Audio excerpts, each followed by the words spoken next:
Have you ever felt like life keeps throwing one challenge after another at you, that no matter how hard you try, there's always something else, a missed opportunity, a sudden setback, or a wave of stress that just won't let up?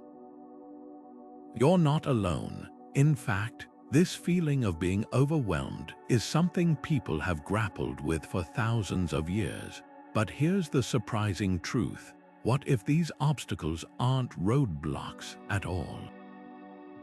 What if they're actually the very things that can make you stronger, wiser, and more resilient? That's the power of Stoicism, an ancient philosophy that's more relevant today than ever. Marcus Aurelius, one of history's greatest Stoic thinkers, put it perfectly: the impediment to action advances action. What stands in the way becomes the way. Think about that for a moment. The things that seem to hold you back, the stress, the uncertainty, the setbacks aren't just hurdles to overcome.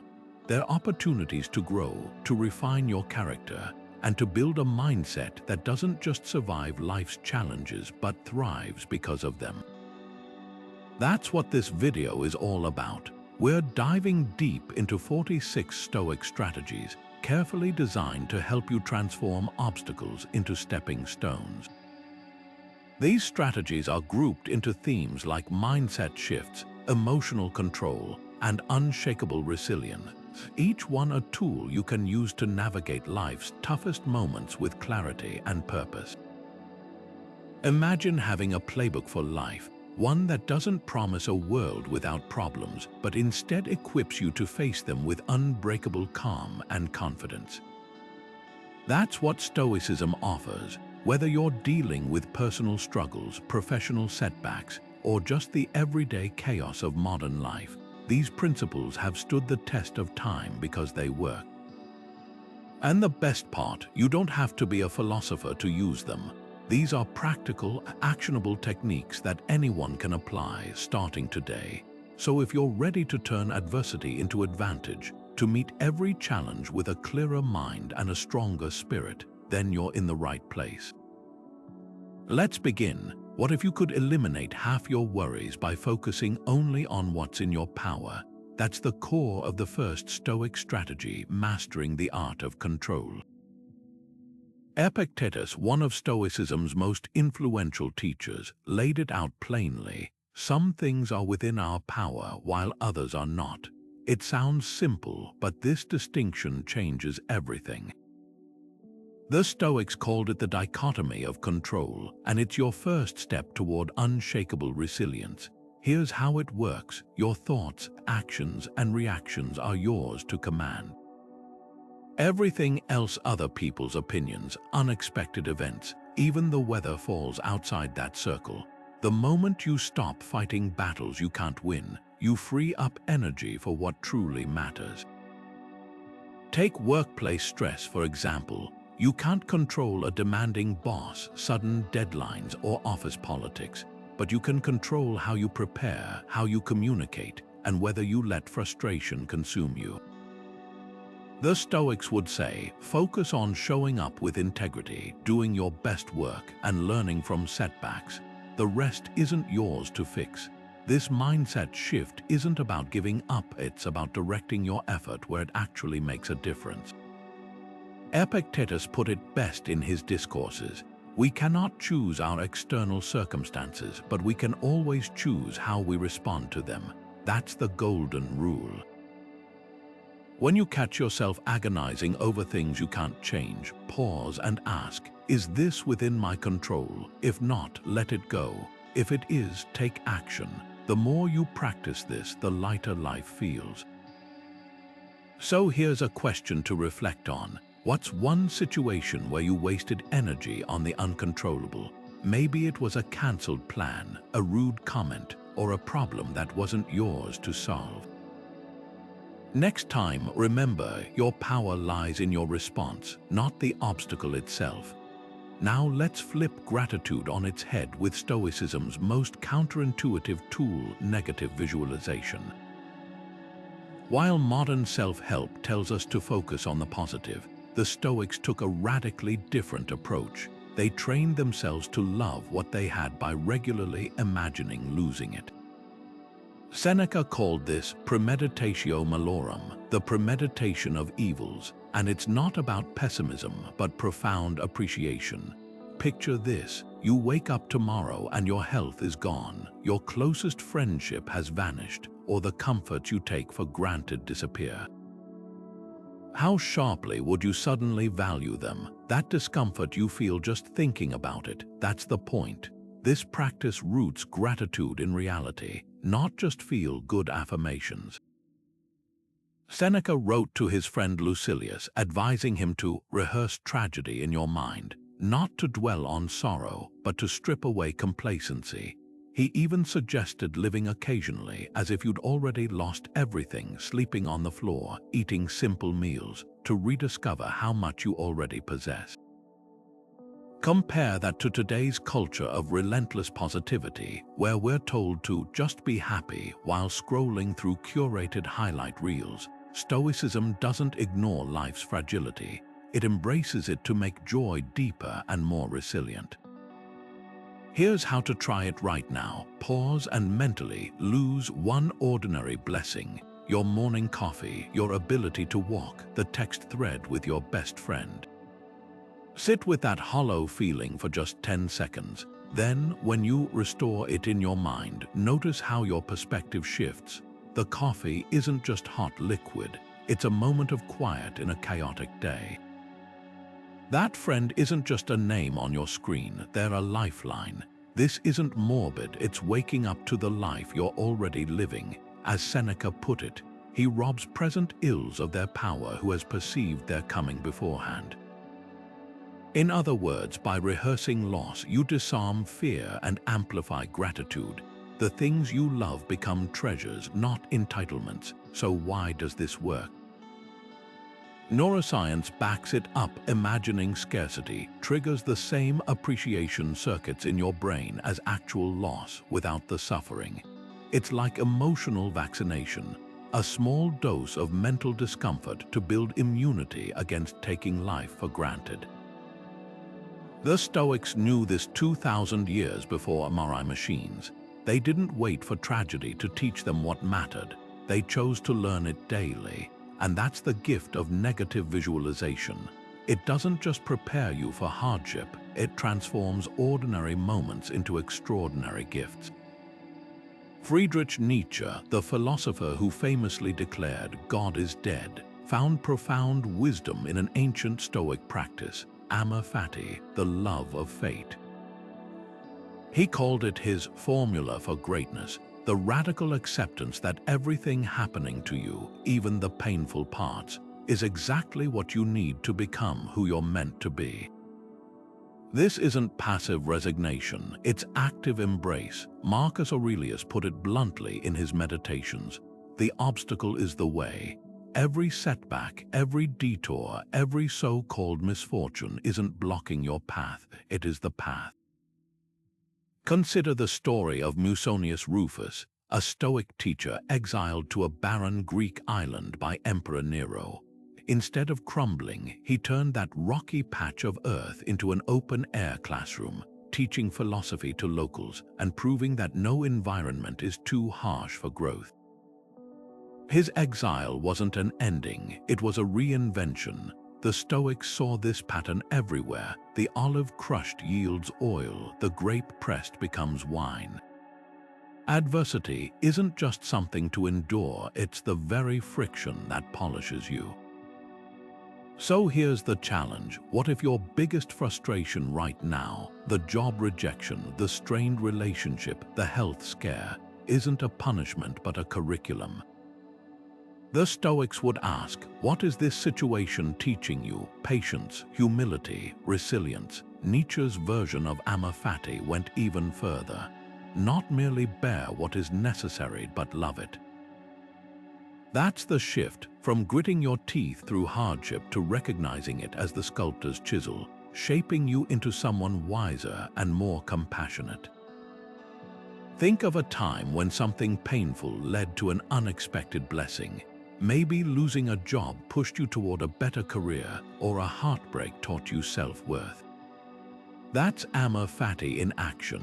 The practice starts with a simple mantra whenever life veers off script. This too is for me, not in spite of the struggle, but because of it.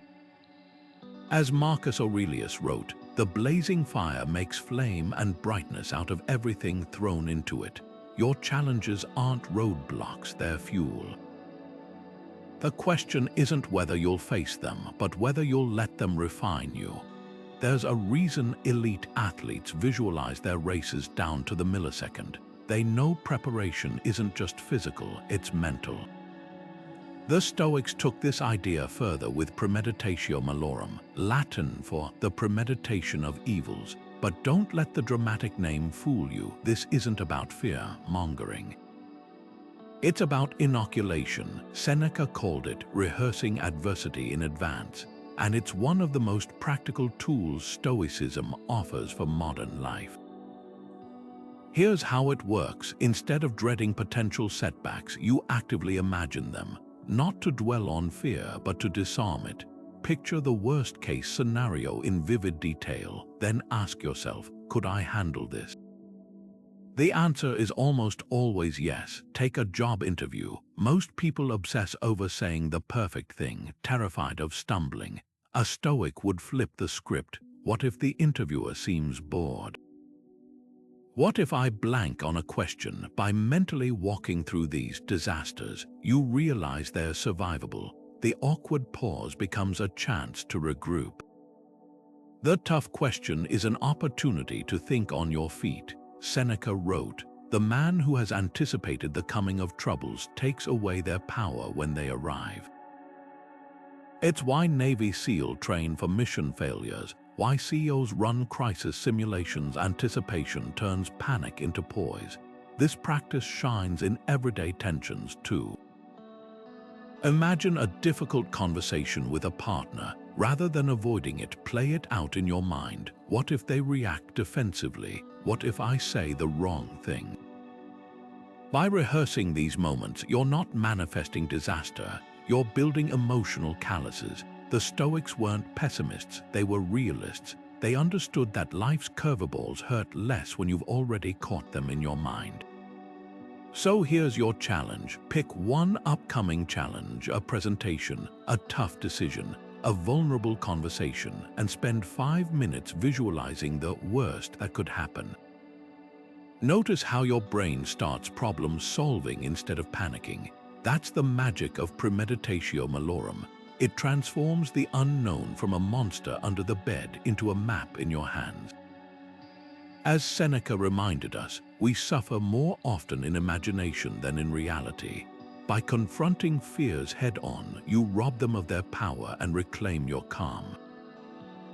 Imagine seeing your life from a mountaintop. How small would your worries seem from that vantage point? The bustling streets below, the tiny cars inching along, the people no larger than ants. That's the essence of the view from above, a mental exercise Marcus Aurelius used to shrink life's problems down to their true size. He'd picture himself rising above the chaos, watching his struggles from a cosmic perspective. Suddenly, that argument with a coworker or the stress over a missed deadline doesn't vanish, it just loses its towering weight. This isn't about dismissing your feelings, it's about recalibrating your focus. Think of it like a drone shot of a city. From ground level, traffic jams feel like emergencies, but from 500 feet up, they're just patterns part of a larger, flowing system. The Stoics knew this shift in perspective was an antidote to overwhelm. Marcus wrote in his private journal, "How quickly all things disappear, the bodies themselves into the universe, their memories into time." He wasn't being morbid, he was anchoring himself to reality. Our dramas aren't the center of the universe, they're brief moments in an endless stream. Modern mindfulness practices echo this wisdom. Therapists call it distancing, stepping back from your thoughts to see them as passing clouds rather than storms you're trapped inside. The key difference: Stoicism adds purposeful action to that awareness. It's not just observing your stress from above, it's asking, does this deserve the energy I'm giving it? When you zoom out, you start spotting patterns. That colleague who irritates you isn't a villain, they're a tired human with their own struggles. The project you're agonizing over won't define your life, it's one thread in a much larger tapestry. So here's a challenge: pick one nagging worry right now. Maybe it's a social slight, a financial hiccup, or a fear of failure. Now mentally rise above it.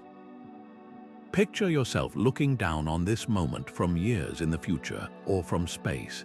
Does it feel as heavy? Chances are you'll spot two truths. First, most stressors are temporary.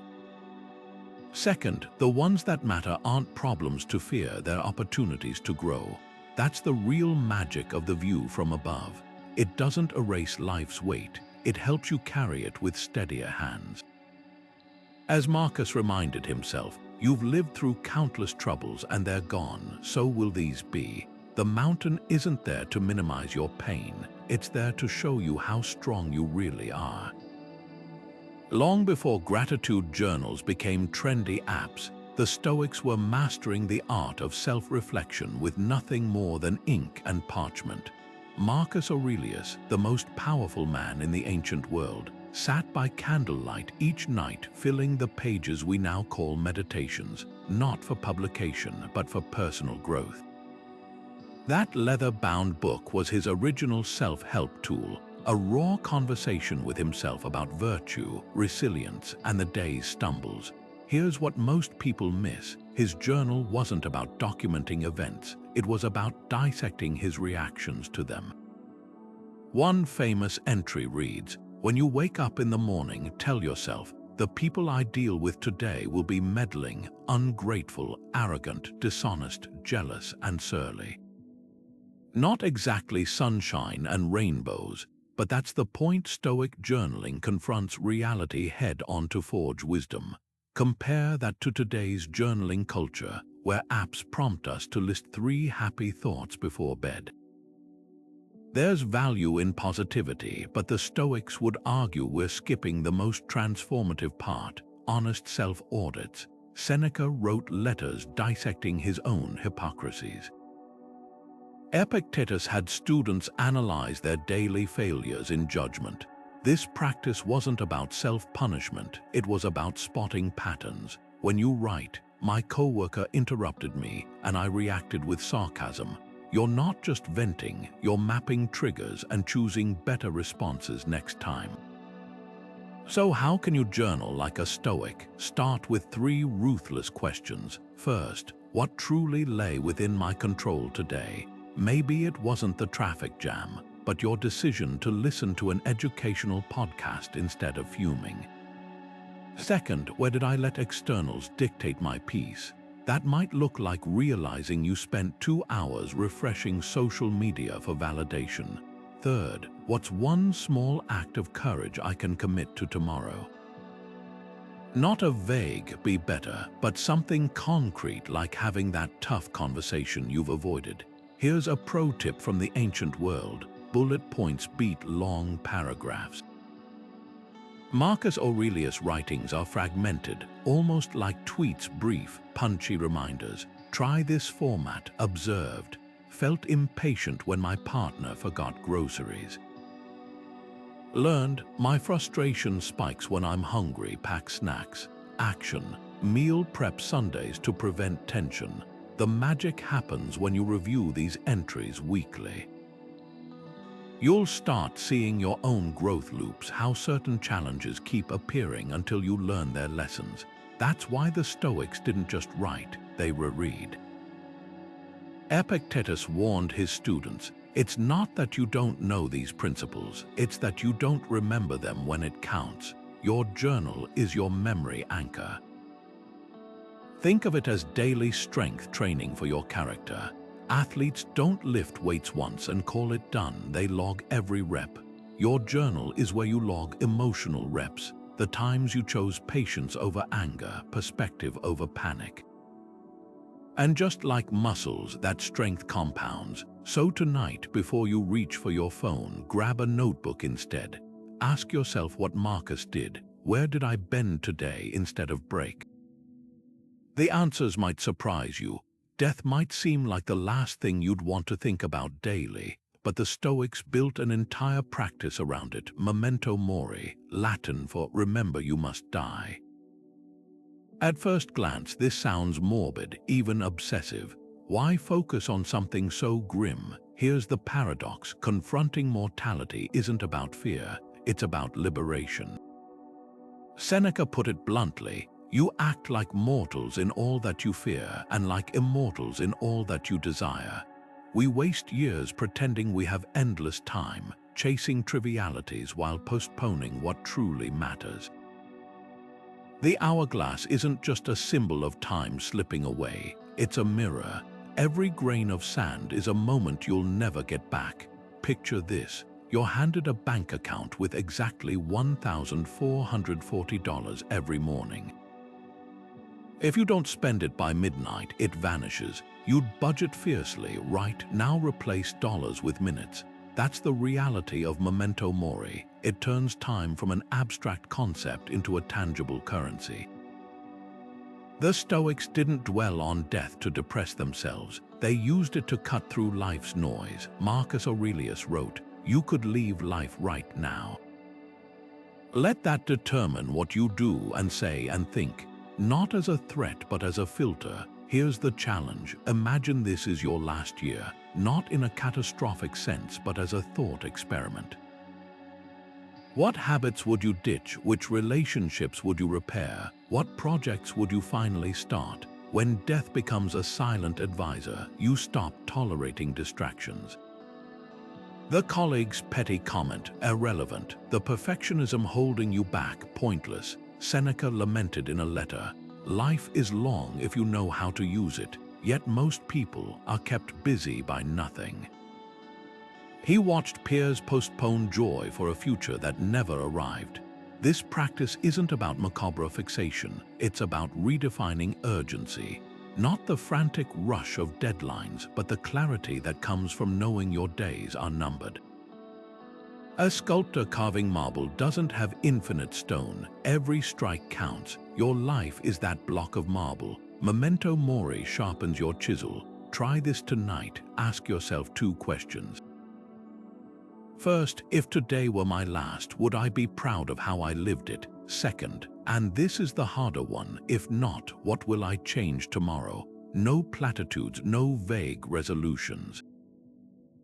Name one concrete action. Maybe it's deleting that app that drains your focus or calling the sibling you've been avoiding. Death doesn't make life meaningless, it makes meaning unavoidable. As the Stoics knew, the shadow of the end is what makes the light of the present so vivid. Amid the roar of battlefields and the whispers of palace intrigues, Marcus Aurelius had a secret weapon, not swords or soldiers, but an unshakable inner sanctuary he called his Inner Citadel.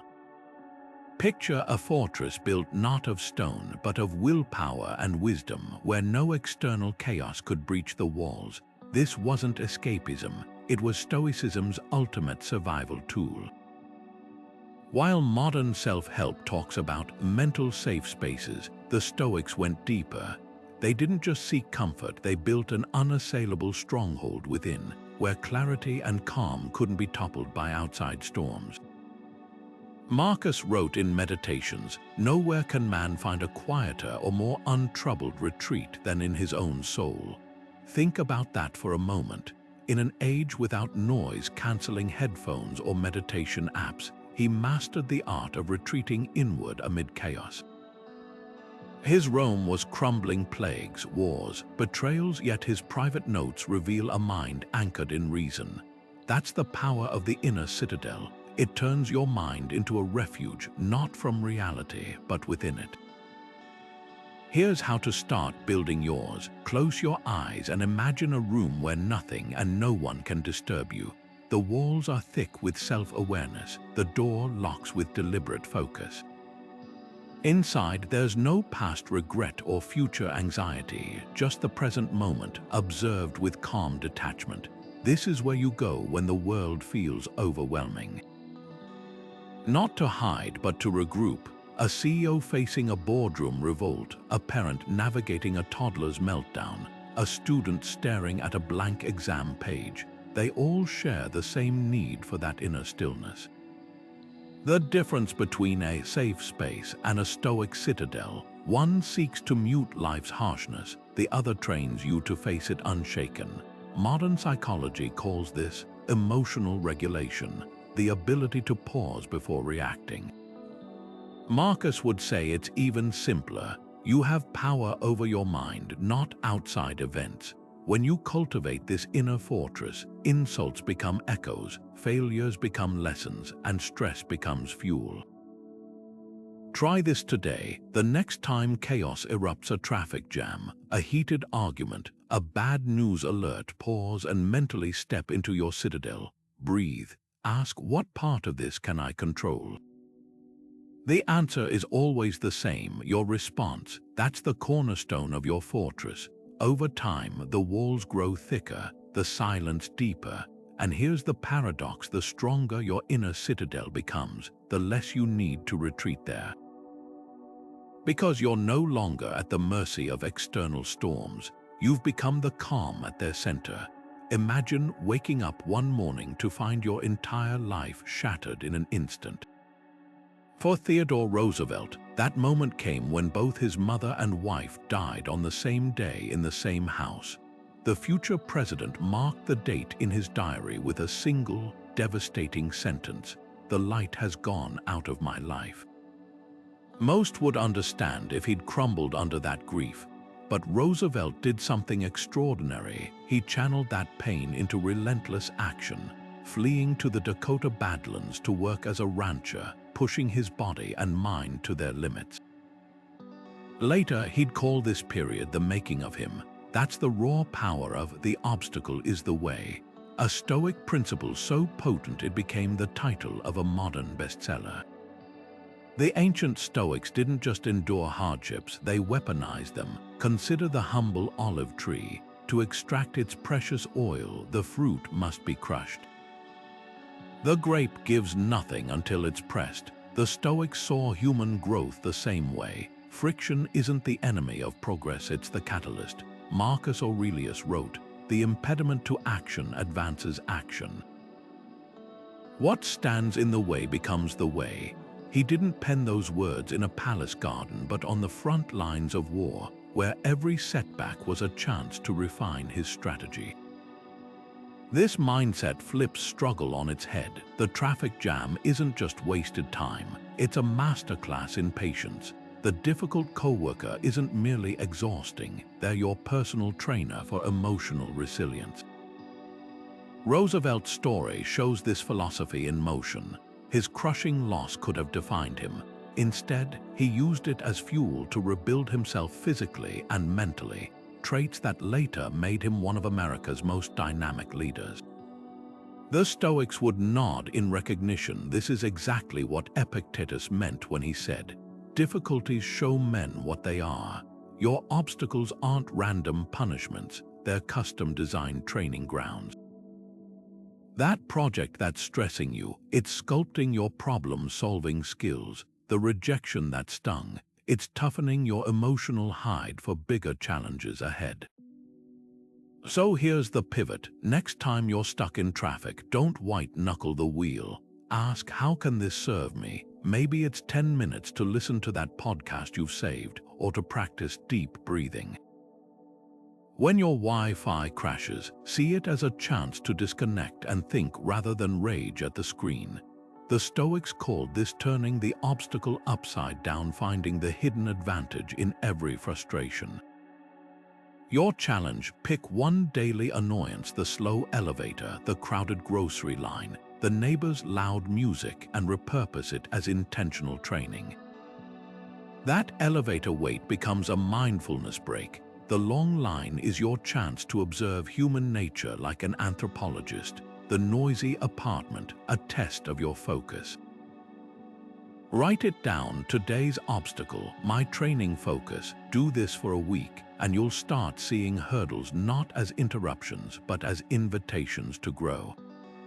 As Marcus reminded himself, the mind adapts and converts to its own purposes the obstacle to our acting. The barrier isn't in your path, it is the path. Walk it deliberately. Why would anyone willingly choose discomfort? It sounds counterintuitive, even masochistic, in a world obsessed with convenience. But here's the Stoic twist: voluntary hardship isn't about punishment, it's about vaccination. Imagine injecting yourself with a tiny dose of adversity to build immunity against life's inevitable storms. That's the essence of this ancient practice. Musonius Rufus, the Stoic teacher who turned exile into a classroom, put it bluntly: how can anyone become courageous if they only seek comfort? His students didn't just study philosophy, they slept on thin mats, wore plain clothing, and fasted regularly. Not because deprivation was virtuous, but because it revealed their hidden reservoirs of strength. Modern science now confirms what the Stoics knew: controlled stress makes you antifragile. Navy SEAL train in freezing water. CEOs wake at 4:30 a.m. for cold plunges. Why? Because temporary discomfort rewires your relationship with suffering. When you voluntarily stand in a cold shower for 60 seconds, you're not just toughening your body, you're teaching your mind that discomfort is survivable, even transformative. Seneca captured this perfectly. Set aside a certain number of days to eat only the plainest food, wear your roughest clothing, and ask yourself, is this what I used to fear? Start small. Skip the elevator and take the stairs. Leave your phone behind during lunch. Wear a lighter jacket in chilly weather. These micro-challenges act like push-ups for your resilience muscles. The goal isn't to glorify suffering, it's to prove to yourself that you're more adaptable than your comforts suggest. Modern resilience guru Wim Hof didn't invent ice baths. He rediscovered what Stoics practiced 2 millennia ago. Discomfort is the gateway to untapped potential. Here's the real test: what mild hardship can you intentionally embrace today? Maybe it's fasting until noon to sharpen focus, or having that difficult conversation you've postponed.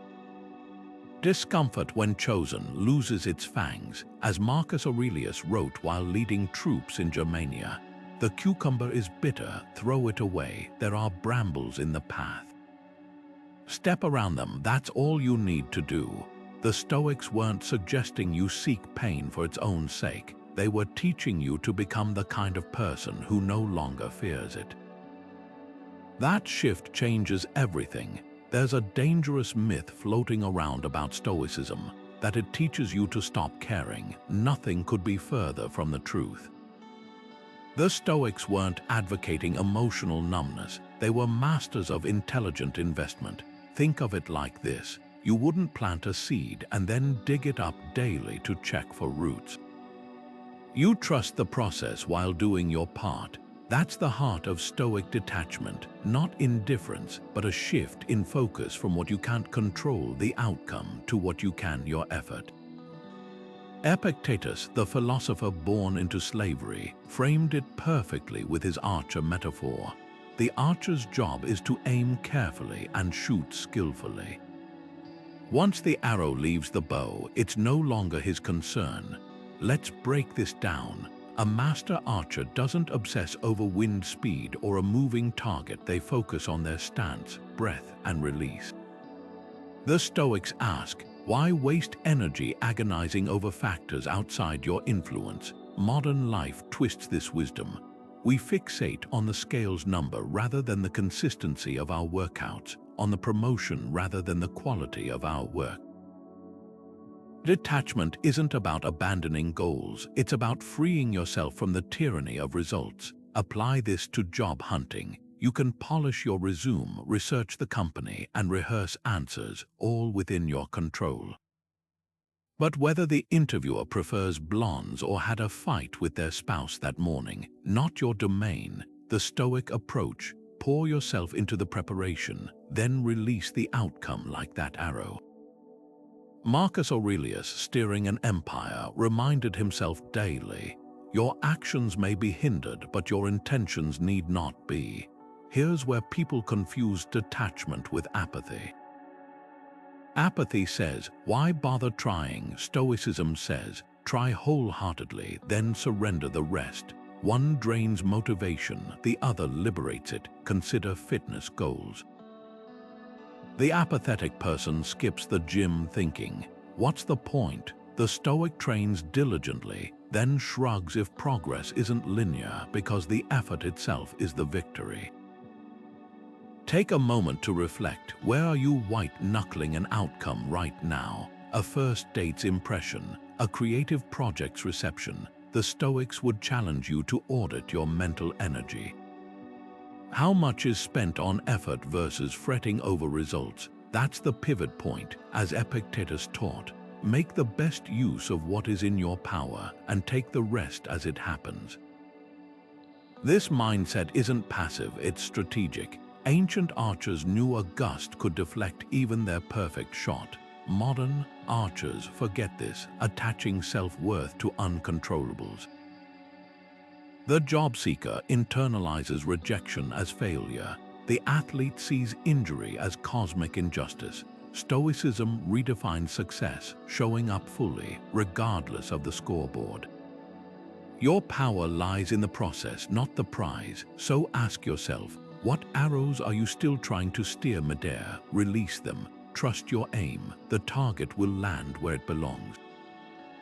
Marcus Aurelius kept a razor-sharp rule for his speech. Ask yourself at every moment, is this necessary?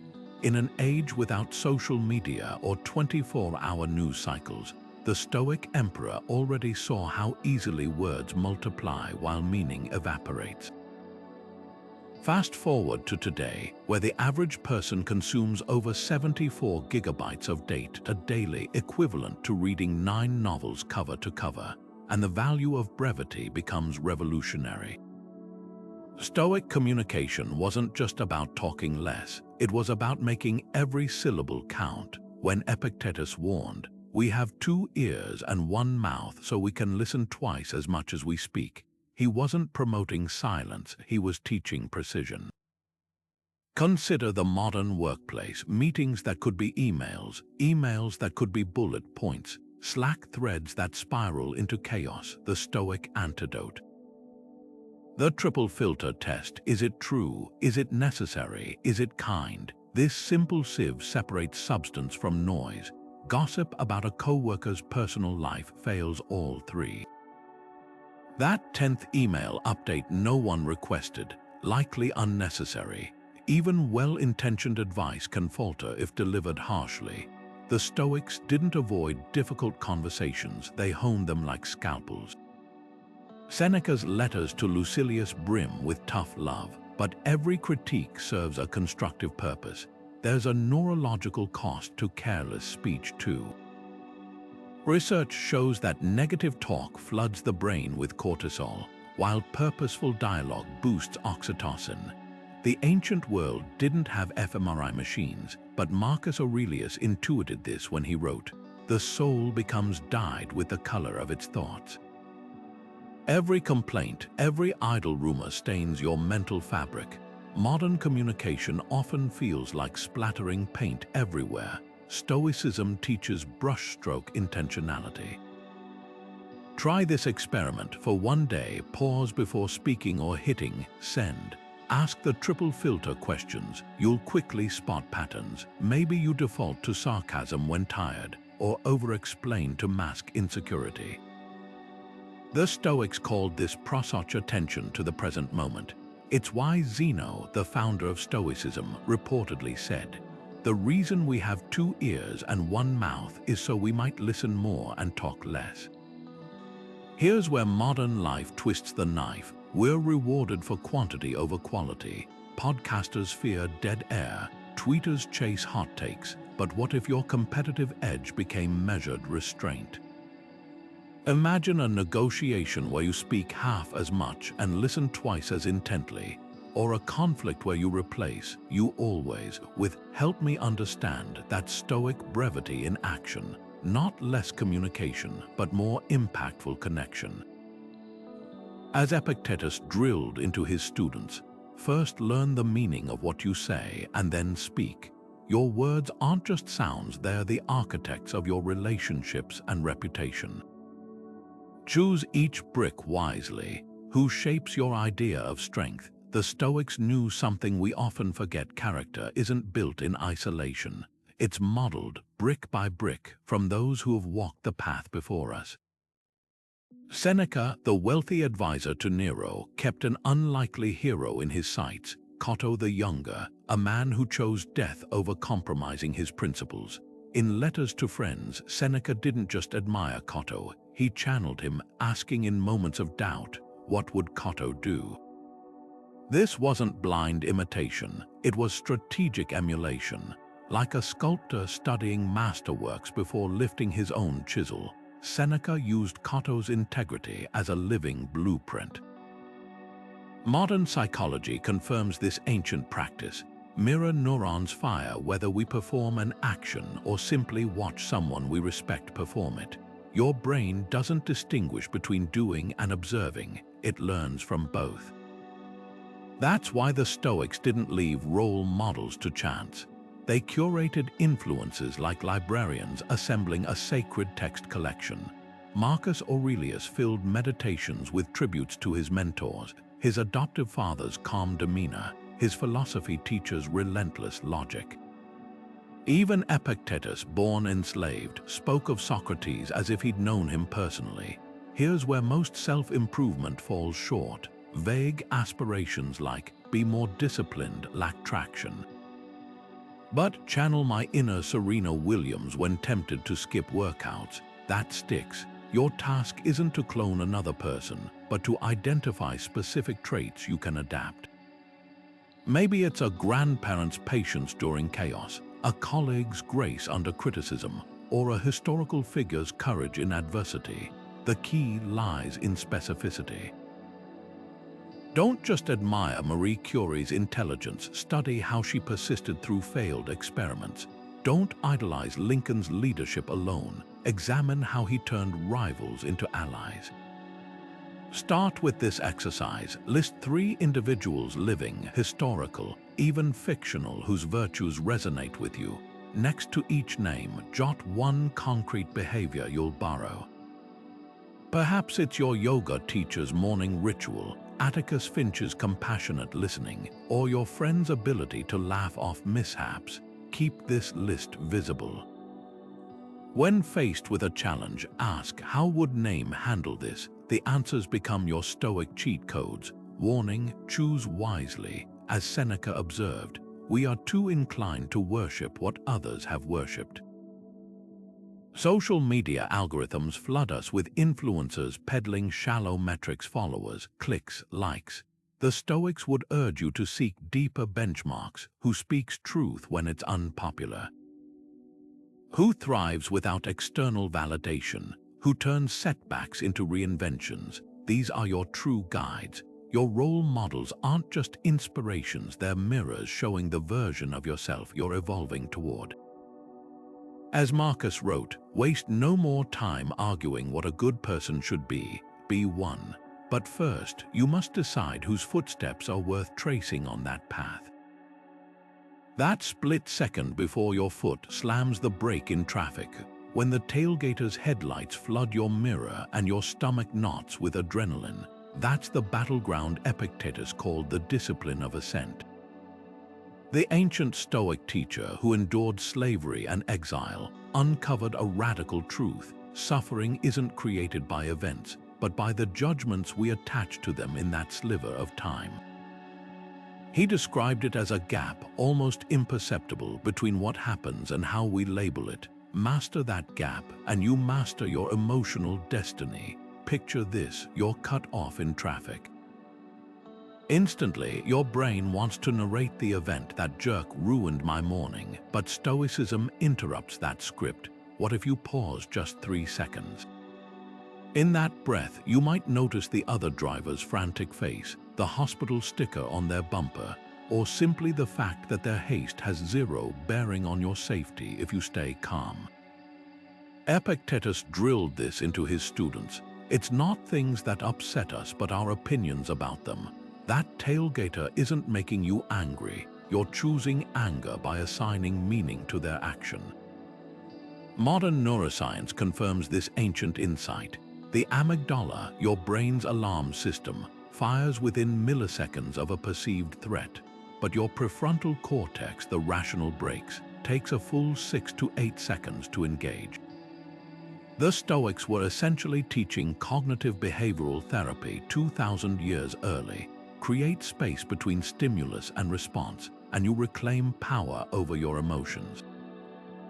Here's how to train this muscle. Next time your phone pings with a passive-aggressive text, resist the urge to fire back. Literally count 1, 2, 3 while asking, is my reaction proportional?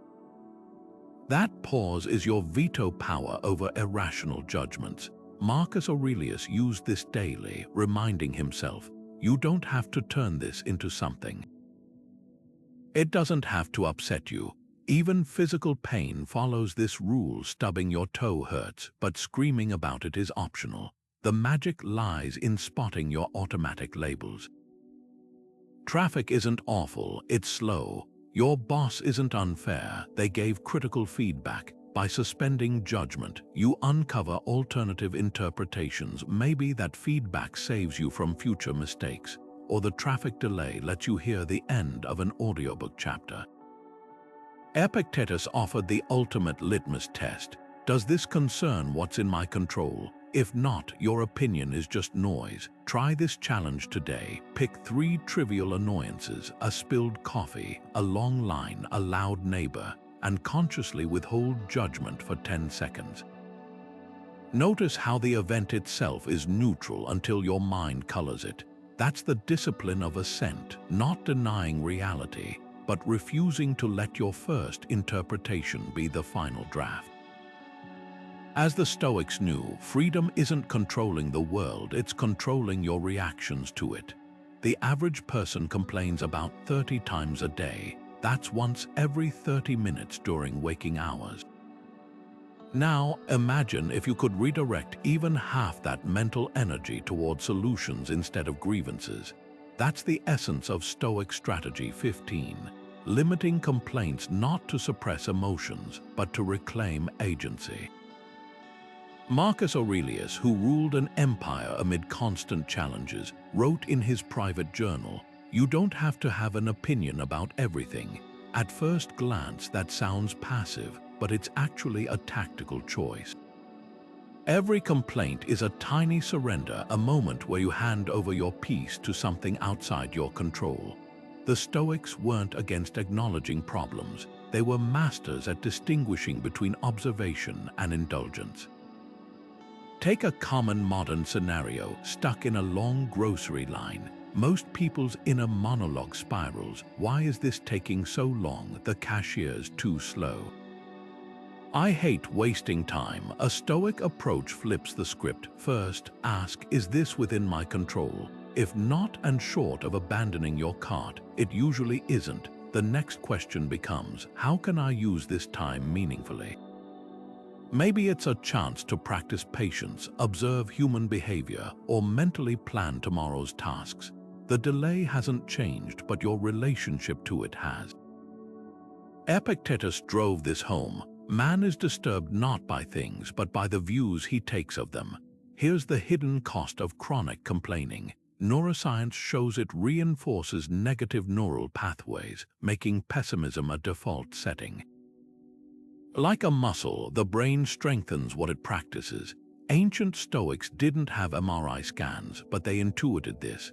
Seneca advised his friend Lucilius to confine yourself to the present when irritated, because venting about the past or dreading the future only doubles suffering. Try this experiment today. Carry a small notebook or use your phone to tally every complaint out loud or in your head. You might notice patterns. Maybe frustration peaks when you're hungry. Solution: carry snacks. Or perhaps traffic triggers disproportionate anger solution. Leave earlier or reframe commute time as podcast learning. The goal isn't to shame yourself, but to expose the automatic scripts running your reactions. Marcus Aurelius practiced this ruthlessly, writing, "If you are pained by external things, it is not they that disturb you, but your own judgment of them." Complaints often mask unspoken expectations that life should be easy, others should be considerate. Stoicism replaces should with is. The Wi-Fi isn't ruining your day, it's temporarily down. Your coworker isn't impossible, they're acting from their own stresses. This isn't about tolerating injustice, it's about distinguishing between what deserves your energy and what drains it. By day's end, review your complaint log. Ask which of these actually led to improvement. You'll likely find that most were mental static, not catalysts for change. That's the pivot point. As Seneca observed, we are more often frightened than hurt. We suffer more in imagination than reality. Silence the habitual grumbles and you'll hear something revolutionary, your own capacity to adapt and overcome. Standing on the deck of a ship at night, gazing at the stars, you might feel small until you realize every atom in your body was forged in those distant furnaces. That's sympatheia, the Stoic concept of cosmic interconnectedness. Marcus Aurelius wrote, "What injures the hive injures the bee," framing the universe as a single, pulsing organism where your actions ripple outward endlessly. This isn't poetic abstraction, it's a radical lens for modern life. When you snap at a barrister, you're not just venting frustration, you're adding to the collective tone of a neighborhood. When you recycle that soda can, you're not just following rules, you're acknowledging your role in Earth's metabolism. The Stoics took this further than feel-good unity. They saw sympatheia as a call to responsibility. Epictetus taught that harming others was like a foot deliberately stomping on itself, irrational and self-destructive. Picture a soccer team where one player hogs the ball. Even if they score, the team weakens from resentment and fatigue. Now scale that to society. The coworker you mentor today might invent life-saving tech tomorrow. The kindness you show a stranger could break their spiral of despair. Marcus called this the interweaving of destiny, where your choices become threads in a tapestry far grander than your individual story. Modern science echoes this ancient wisdom. Quantum entanglement shows particles influencing each other across vast distances. Ecology proves how wolves reshaping rivers start with deer grazing patterns. Even social media algorithms reveal how one viral post can shift global conversations. The Stoics would nod knowingly. They knew sympatheia wasn't mysticism, but observable truth. Here's how to practice it. Next time you're stuck in traffic, instead of fuming, consider the web of lives around you. That truck driver hauling groceries to your local store. The engineer who designed the traffic light. The trees filtering exhaust so you can breathe. Your irritation doesn't exist in a vacuum, it's part of an ecosystem. This perspective turns mundane moments into sacred collaborations. Challenge yourself with Marcus' daily reflection. What's my role in the greater whole today? Maybe it's listening deeply to a friend, reducing waste, or simply smiling at the security guard who everyone ignores.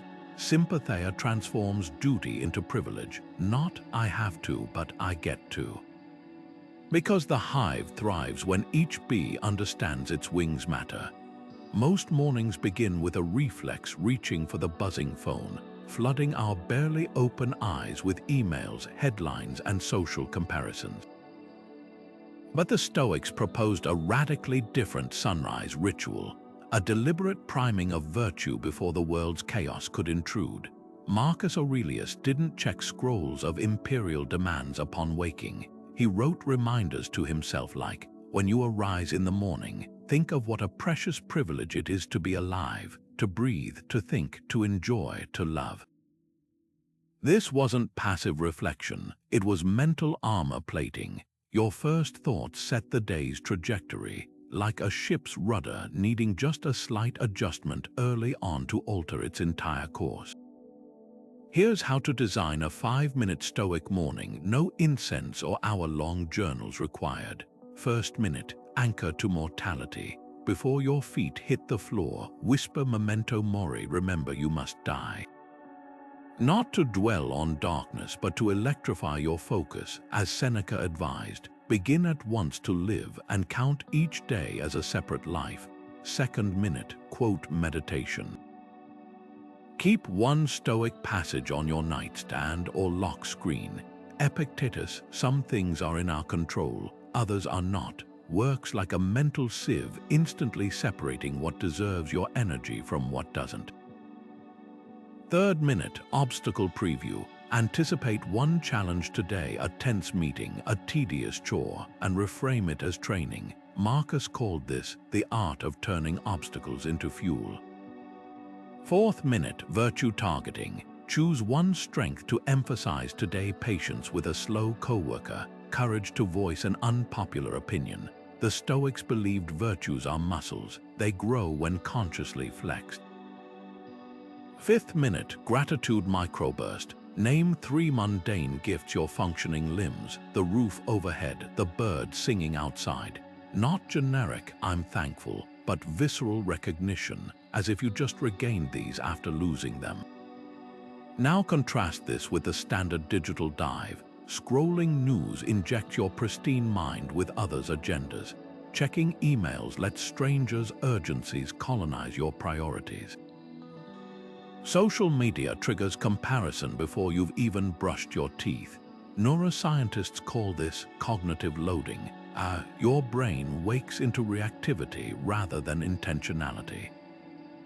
The Stoic morning flips this. You're not avoiding reality, you're meeting it on your terms. For those thinking 5 minutes is nothing, consider compounding interest. 5 daily minutes of centering means 35 weekly hours of intentional living by year's end. That's a full work week's worth of clarity most people never cultivate.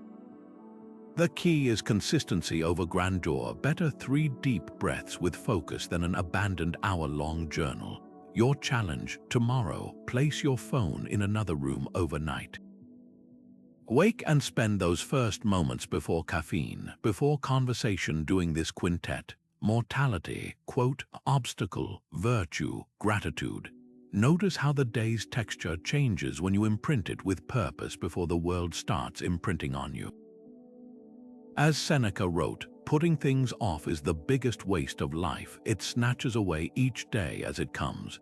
The dawn doesn't ask permission to break, neither should your resolve. As daylight fades and the world quiets, the Stoics saw something most of us miss: the golden opportunity to turn reflection into reinvention. Seneca, the philosopher who advised emperors, ended each day with a practice he called his evenly balanced account, meticulously reviewing his actions like an auditor scanning a ledger. This wasn't self-criticism, it was strategic refinement. Picture a blacksmith examining his tools after a day's work, not to lament their dents but to sharpen them for tomorrow. The Stoics didn't wait for New Year's resolutions or rock-bottom moments to course correct. They made course correction their nightly ritual. Here's how to conduct your own Stoic debrief in 3 targeted questions. First, what did I do well? Not just major wins, but subtle victories. Perhaps you paused before snapping at a rude customer, or chose water over a third cocktail. Seneca wrote to his friend Lucilius, I examine my entire day and review my actions and words. He knew celebrating small strength reinforces them. Second, where did I falter? Be forensic, not judgmental. Maybe you procrastinated on a project or let someone's negativity hijack your mood. The key is specificity. I wasted 30 minutes scrolling cuts deeper than I was unproductive. Finally, the pivot point. How can I improve? This transforms reflection into a game plan. If you lost patience with your kids, perhaps tomorrow includes a 5-minute mindfulness session before dinner.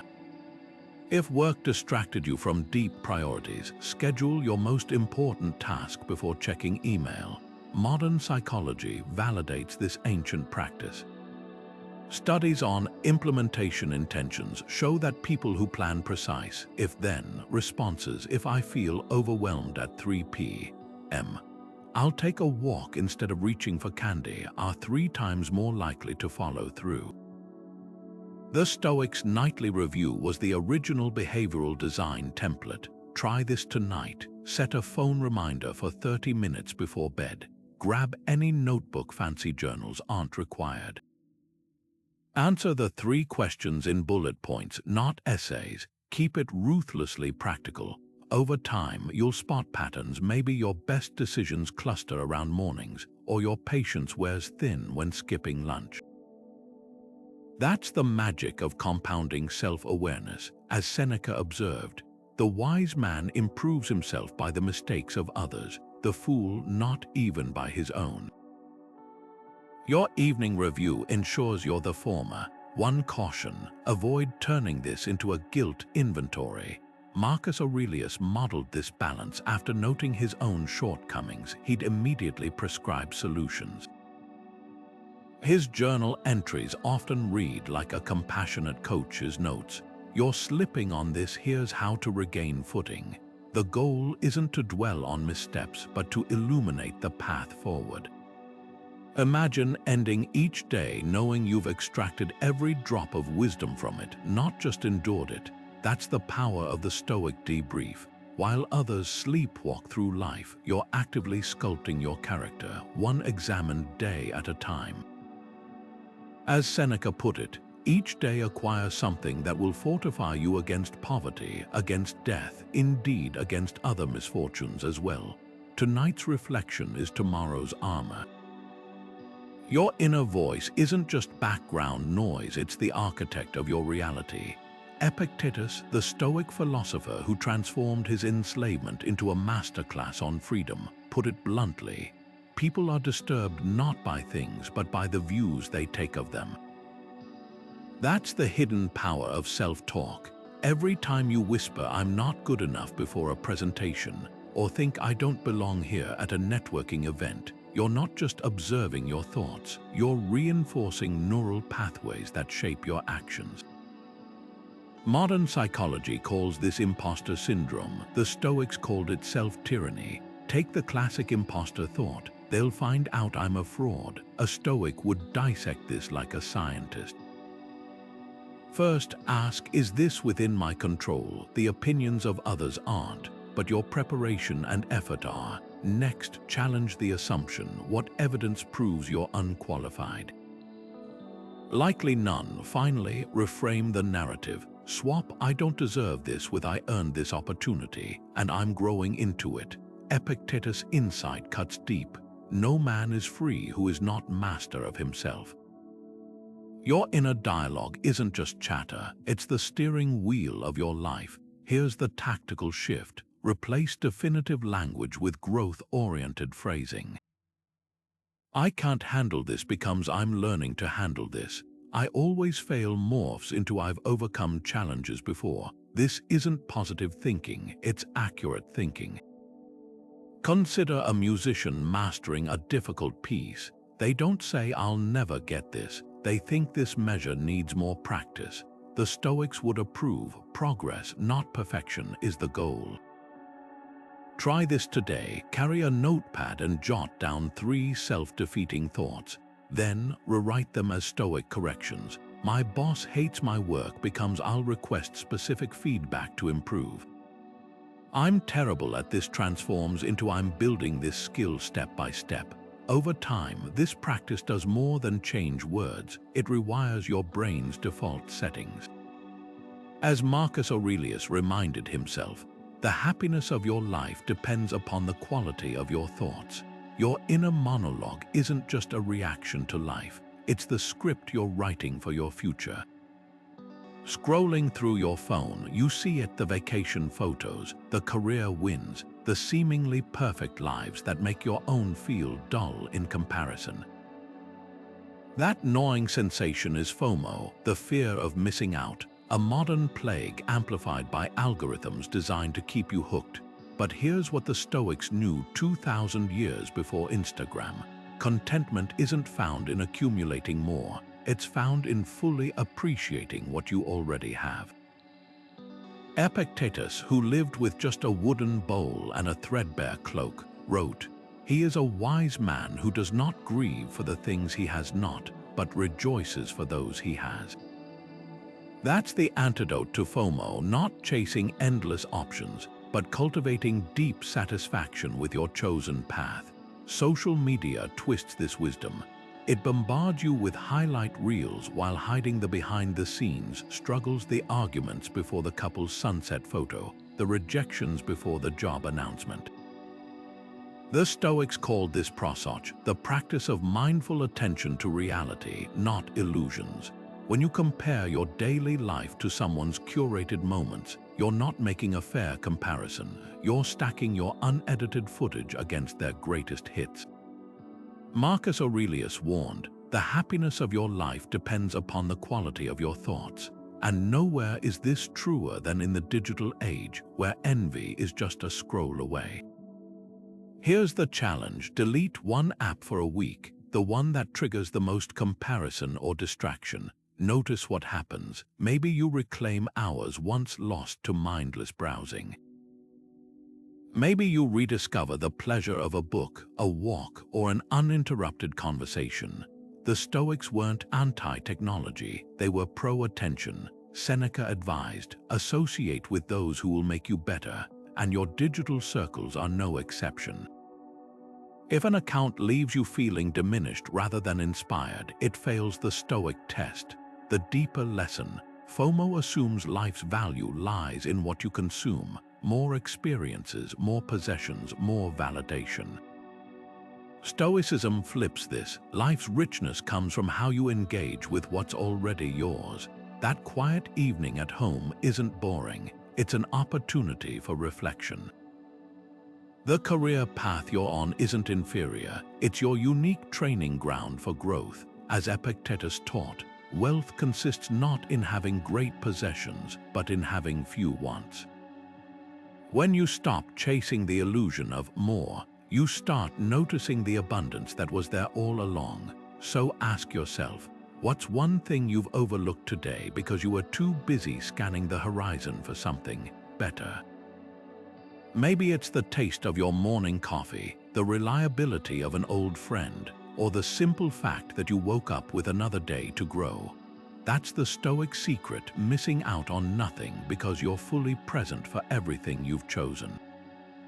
When you picture a Stoic, what comes to mind? Probably a stone-faced philosopher enduring hardship without flinching, certainly not someone cracking jokes. But here's the twist: the Stoics weren't against laughter, they weaponized it. Seneca, who advised Nero during Rome's most turbulent years, wrote that humor was the most powerful remedy against adversity. He wasn't talking about slapstick or sarcasm, but the kind of wit that exposes life's absurdities, especially our own. Imagine tripping in public and instead of burning with embarrassment, you grin and say, "Well, that was my impression of a falling star." That's Stoic humor in action, not denying reality, but refusing to let it crush your spirit. Take modern stand-up comedians like Tig Notaro, who turned her cancer diagnosis into a legendary comedy set. By joking about the unthinkable, she didn't trivialize her struggle, she robbed it of existential dread. The Stoics would have applauded. Epictetus, who walked with a limp from his enslavement, taught that our reactions define our suffering. When you laugh at a mishap, you're not ignoring the problem, you're asserting control over how it affects you. Marcus Aurelius even kept a court jester named Gabber, proving that wisdom and wit aren't opposites, they're allies. Here's why this works neurologically. Humor triggers dopamine, the brain's resilience chemical. It literally rewires stress pathways. Ancient philosophers didn't have fMRI scans, but they knew mockery could deflate pomposity, including their own. Seneca advised, make yourself laugh at the things that frighten you, because fear shrinks when exposed to ridicule.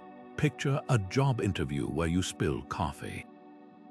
The old script might whisper, they'll think I'm a mess. The Stoic were right. Note to self, bring sippy cup next time. Suddenly, the tension isn't about perfection, it's about being human. Your challenge, recall a recent blunder, the burnt dinner, the autocorrect fail, the missed alarm. Now, craft a one-liner about it that even you'd chuckle at. Not to avoid growth, but to put the moment in perspective. As Seneca noted, light troubles speak, the weighty are struck dumb. By laughing at life's fumbles, you're not dismissing them, you're proving they don't own you. That's the secret the Stoics knew. True strength isn't grim silence, it's the ability to find lightness even in the dark. Imagine holding a glass under a waterfall. No matter how much you try to fill it, the water keeps spilling over. That's what unchecked desires do to our peace of mind. The Stoics weren't just early minimalists, they were architects of intentional living, teaching that freedom comes not from acquiring more, but from wanting less. Musonius Rufus, the philosopher who turned exile into a masterclass on simplicity, put it bluntly, if you accomplish something good with hard work, the labor passes quickly, but the good endures.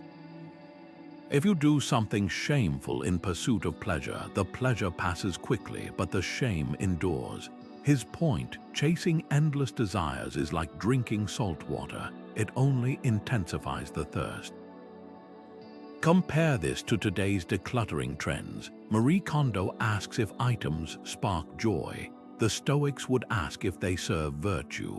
Modern minimalism often focuses on physical space, clearing closets to reduce stress. Stoic minimalism goes deeper, targeting the mental clutter of insatiable wants. It's not just about owning fewer shoes, but questioning why you craved a 10th pair to begin with. The ancient world didn't have social media fueling comparison, but the human tendency to confuse enough with more hasn't changed. Seneca mocked this in a letter. It's not that we have too little, but that we crave too much. Here's the litmus test. Next time you're tempted by a new purchase or goal, pause and ask, what void am I trying to fill? Is it status, validation, boredom? The Stoics recognized that simplicity isn't deprivation, it's liberation from the treadmill of desire. Marcus Aurelius, despite ruling an empire, slept on a simple cot and wore plain robes. Not because he couldn't afford luxury, but because he knew comfort often becomes a cage. Your challenge this month isn't to abandon all wants, but to interrogate one. Maybe it's the urge to upgrade a perfectly functional phone, or the need to cram your calendar with social events to avoid stillness. Write it down, then explore its roots.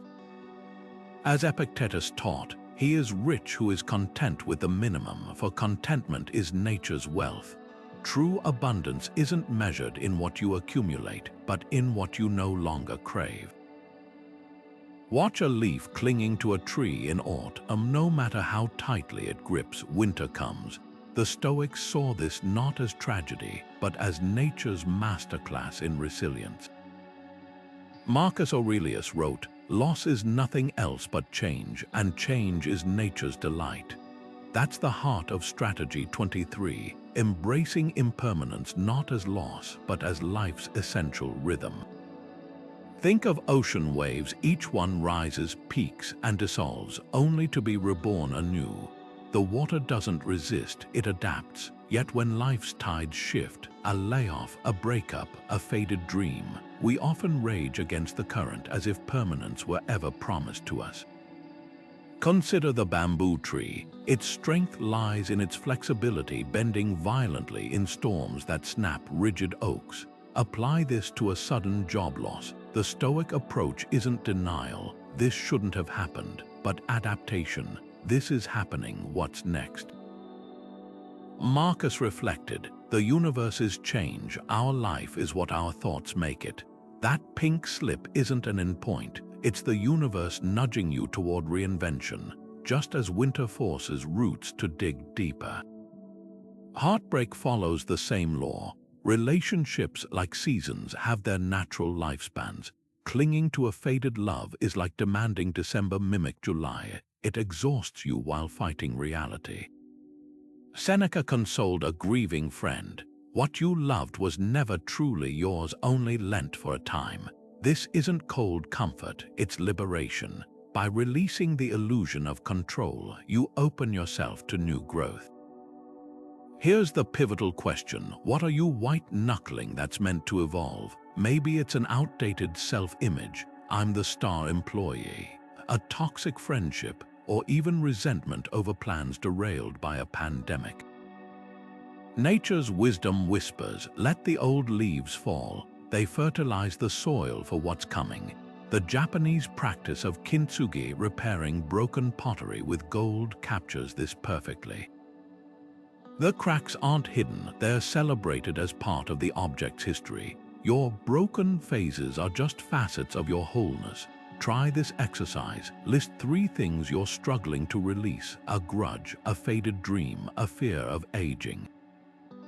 Now imagine holding each like a leaf in your palm. Feel its weight, its texture, then uncurl your fingers. The Stoics knew this truth. Pain doesn't come from change itself, but from our resistance to it. As Marcus wrote, "The universe is flux, life is perception." Your power lies not in freezing time, but in flowing with its current. The wave doesn't mourn when it breaks, it becomes part of something greater. That honking car in front of you isn't just stuck in traffic, it's holding up a mirror to your deepest frustrations.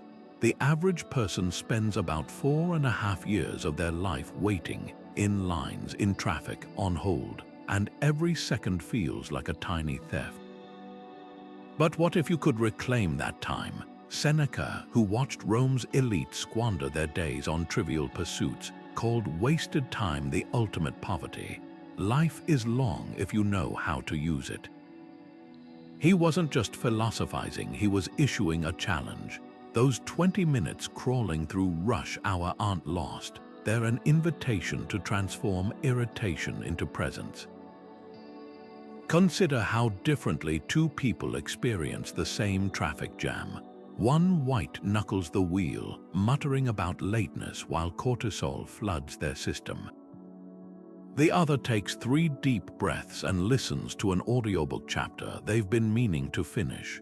The delay hasn't changed, but one person exits the car depleted, the other enriched. This is Stoic patience in action, not passive resignation, but active reclamation. Epictetus, who endured slavery's ultimate lack of control, framed it as a mental pivot. Whoever is unhappy, let them remember that they are unhappy by their own doing. Modern neuroscience confirms this ancient wisdom. Stressful weights trigger the amygdala's fight or flight response, but consciously reframing them activates the prefrontal cortex, the brain's reasoning center. You can't control the traffic, but you can control whether it becomes a cortisol factory or a pocket of unexpected peace. Try this today. Next time you're stalled in line, shift from "this is wasting my time" to "this is my time to notice." Observe the rhythm of your breath. Really taste that sip of coffee. Study the play of sunlight through the windshield. These micro moments of attention aren't just coping mechanisms, they're revolutions in how you experience time. Seneca's letters reveal a man obsessed with time's value. He calculated his friend Lucilius's expenditures down to the hour, asking, "Can you show me any man who sets a price on his time?" Today's equivalent might be tracking screen time stats, except Seneca didn't just measure waste. He prescribed antidotes. One was the evening review, where he accounted for each day's hours like a financial auditor. Another was strategic buffer building, arriving early to appointments to claim solitude rather than rushing to claim status. The magic lies in recognizing that patience isn't the opposite of speed, it's the opposite of panic. A chef doesn't begrudge the sauce for simmering slowly. They know hurrying would ruin the flavor. Your delayed flight isn't an insult. It's an unscheduled interlude to read, reflect, or simply watch humanity's fascinating parade. Marcus Aurelius, juggling empire-wide crises, still found time to write. Time is like a river made up of the events which happen. The current never stops, but you can choose whether to flail against it or float with mindful grace. So tonight, when you tally your day's activities, include those lost waiting moments. How many became opportunities versus irritations? The difference isn't circumstances, it's perspective. As Seneca noted, we are always complaining our days are few, yet acting as though there would be no end to them. That traffic jam isn't stealing your time, it's revealing how much you still have left to claim. Your attention is the most valuable currency you possess, more precious than time, because where your focus goes, your hours inevitably follow. Epictetus, the Stoic teacher who turned a life of enslavement into a masterclass on inner freedom, described attention as a fortress gate. The mind is like a fortress. It must have a well-guarded gatekeeper who examines each thought before granting it entry. Imagine your consciousness as a medieval castle. Every notification, every distraction, every passing worry is a traveler knocking at the gates. The question isn't whether they arrive, it's which ones you allow inside your walls. Modern life bombards that gate with endless sieges. Studies show the average person checks their phone 96 times a day, once every 10 minutes. Each ping isn't just a momentary interruption, it's a cognitive toll booth, forcing your brain to pay attention taxes as it shifts gears. The Stoics didn't face smartphones, but they understood attention's fragility. Seneca lamented how easily men became distracted by the crowd in ancient Rome's bustling streets. His solution: cultivate an inner citadel where focus is sovereign. Here's where most digital detox advice falls short.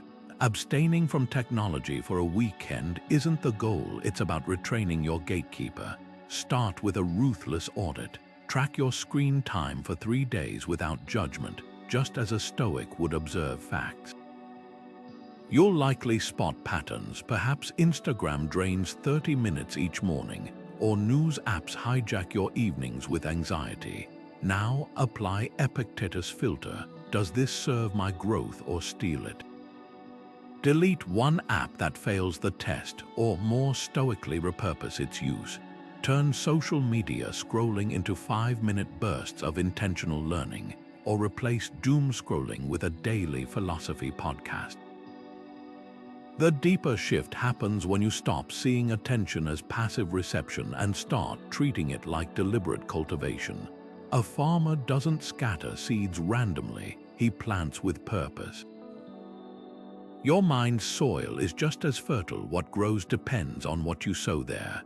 Marcus Aurelius modeled this through his morning rituals, writing, "You have power over your mind, not outside events." Realize this and you will find strength. That strength isn't in resisting distraction, but in choosing focus so compelling that distractions pale in comparison. Tonight, conduct a gatekeeper's trial. Choose one habitual time waster. Maybe it's checking emails before breakfast or browsing shopping sites when bored. For 24 hours, replace it with a Stoic alternative. Read a page of meditations instead of headlines, or journal reflections instead of reacting to group texts. Notice how the habit's grip weakens when you withdraw your attention's oxygen. As Epictetus taught, no man is free who is not master of himself. Your attention isn't just another resource, it's the throne room of your sovereignty. Guard it accordingly. Gratitude isn't just a feeling, it's a verb. While modern self-help reduces it to bullet-pointed lists of blessings, the Stoics treated gratitude like a daily discipline, a muscle to be flexed until it reshapes your entire worldview. Marcus Aurelius didn't wait for Thanksgiving to count his blessings. He began each dawn with what he called morning thanks, mentally acknowledging everything from the air in his lungs to the teachers who shaped his mind. This wasn't passive appreciation, it was active recognition, a deliberate rewiring of attention to spot gifts hidden in plain sight. Consider the difference between jotting, "I'm grateful for my job," in a journal versus actively thanking a colleague for their patience during a tough project. The first is our observation, the second is a transaction that amplifies goodness. Stoic gratitude doesn't just notice, it engages. Seneca took this further, advising his friend Lucilius to live as if your eyes were stolen from you tomorrow. Suddenly, the mundane, the steam rising from your coffee, the sound of a loved one's laugh becomes sacred because you've imagined its absence. This practice isn't about ignoring life's harsher edges. It's about balancing the scales of perception so joy outweighs complaint. Modern gratitude often leans on comparison, "at least I'm not starving," but Stoicism digs deeper. Epictetus, born into slavery, taught students to appreciate challenges as training grounds. Difficulty shows what men are. His gratitude wasn't for comforts, but for the chance to prove his resilience. This reframes even setbacks as offerings. The delayed flight becomes uninterrupted reading time. The criticism becomes free coaching. Here's your challenge today: thank someone unexpectedly, not for grand gestures, but for ordinary acts. The barrister who remembers your order, the neighbor who waves each morning. Watch how this disrupts autopilot living. As Marcus wrote, "When you arise in the morning, think of what a precious privilege it is to be alive, to breathe, to think, to enjoy, to love." Gratitude, Stoic style, isn't a reaction to abundance. It's the lens that reveals it. Imagine someone hands you a beautifully wrapped box, only for you to open it and find a pile of rocks inside. Your first instinct might be to toss it aside, until you realize those rocks can build the foundation for something stronger. That's the Stoic approach to criticism. Epictetus, the philosopher who turned his enslavement into a masterclass on resilience, framed it this way: "If someone tells you that a certain person speaks ill of you, don't make excuses but answer, 'He must not know my other faults, or he would not have mentioned these alone.'" At first glance, this sounds like self-deprecation, but look closer. It's actually a psychological jiu-jitsu move, disarming insults by agreeing with them so thoroughly that the critic has no power left to wound you. Take a modern workplace scenario. Your manager says your presentation lacked depth. The ego's knee-jerk reaction is defensiveness. "I spent hours on that," or worse, internalizing it as "I'm terrible at this." The Stoic pivot: first, ask, is there truth here? Maybe you rushed the research phase, that's actionable. Second, if the critique is baseless, your slides were blue and I hate blue, recognize it says more about the critic than you. Marcus Aurelius had a mantra for this: it's ridiculous not to escape from your own vices, which is possible, while trying to escape the vices of others, which is impossible. Here's how to role-play grace under fire. When confronted with harsh feedback, pause and say, "Thank you for sharing that. Let me reflect on it." This does three things. It diffuses tension, signals emotional maturity, and buys you time to separate useful nuggets from emotional debris. The ancient Stoics trained for this like athletes. They'd practice Premeditatio Malorum, imagining themselves being publicly ridiculed, not to dwell on negativity, but to rehearse composure. Seneca even advised writing rebuttals, then burning them. The act of crafting a response satisfied the emotional brain, while destroying it prevented pointless conflict. Consider the Japanese art of kintsugi, where broken pottery is repaired with gold. The cracks aren't hidden, they're highlighted as part of the object's history. Criticism, even unfair, can be your kintsugi gold, the pressure that forces growth. A chef doesn't improve by only hearing, "This is delicious." The blunt diner who says, "The sauce is too salty," offers the real gift. Epictetus took this further. If you learn that someone is speaking ill of you, don't try to defend yourself against the rumors. Respond instead with, "Yes, and he doesn't know the half of it." This isn't about accepting falsehoods, but refusing to let others dictate your self-worth. Your challenge today: transform one critique into a stepping stone. Received a snide comment about your work? Extract one constructive thread. Maybe it's time to upskill in that area. Got unsolicited parenting advice? Ask yourself if there's a hidden worry worth addressing. Even trolls can be unwitting mentors. Their venom shows you where you're still tender. As Marcus wrote, "The best revenge is to be unlike him who performed the injury." Rise above the sting, and you'll find the lesson waiting. Social media scrolls like a parade of other people's triumphs, promotions, engagements, exotic vacations. Each post a polished gem that makes your ordinary Tuesday feel like a dull stone.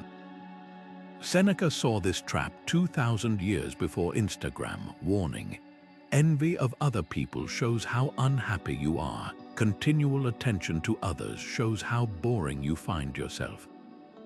That's the toxic magic of comparison. It doesn't just measure your life against others, it erases your own unique trajectory. Think of two trees in a forest, one towers over the other, but beneath the soil, their roots are weaving entirely different paths to nourishment. Your co-worker's raise, your cousin's wedding, your friend's startup success, these aren't benchmarks for your worth. They're distractions from the growth only you can cultivate. The danger isn't in admiring others, it's in using their highlights as a mirror for your behind the scenes. Social media is a curated gallery, not a documentary.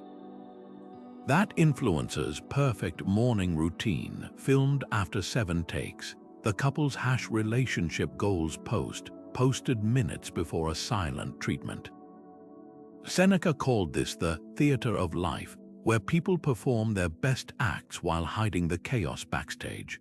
Modern psychology confirms this. Studies show heavy social media users dramatically overestimate others' happiness while underestimating their own. The Stoic antidote: swap comparison for inventory. Instead of asking, "Why don't I have what they have?" ask, "What strengths have I been overlooking?" Consider the eagle and the hummingbird. One soars on thermal winds, the other hovers with precision. Neither wastes energy envying the other's flight pattern.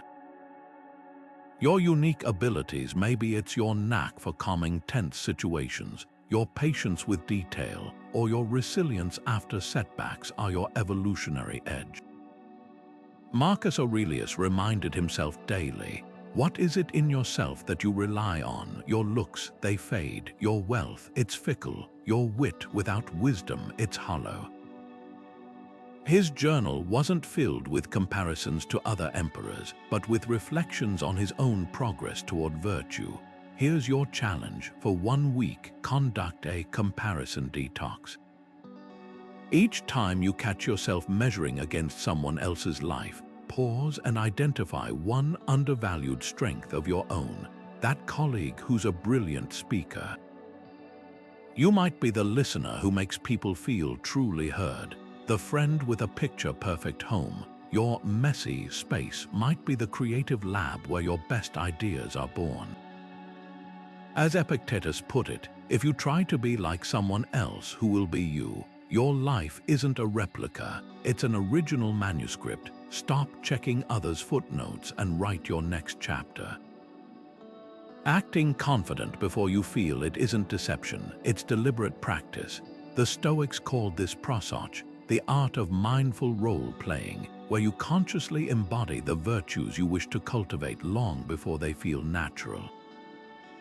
Seneca captured this perfectly when he wrote, "Pretend you're a virtuous person long enough, and you might just become one."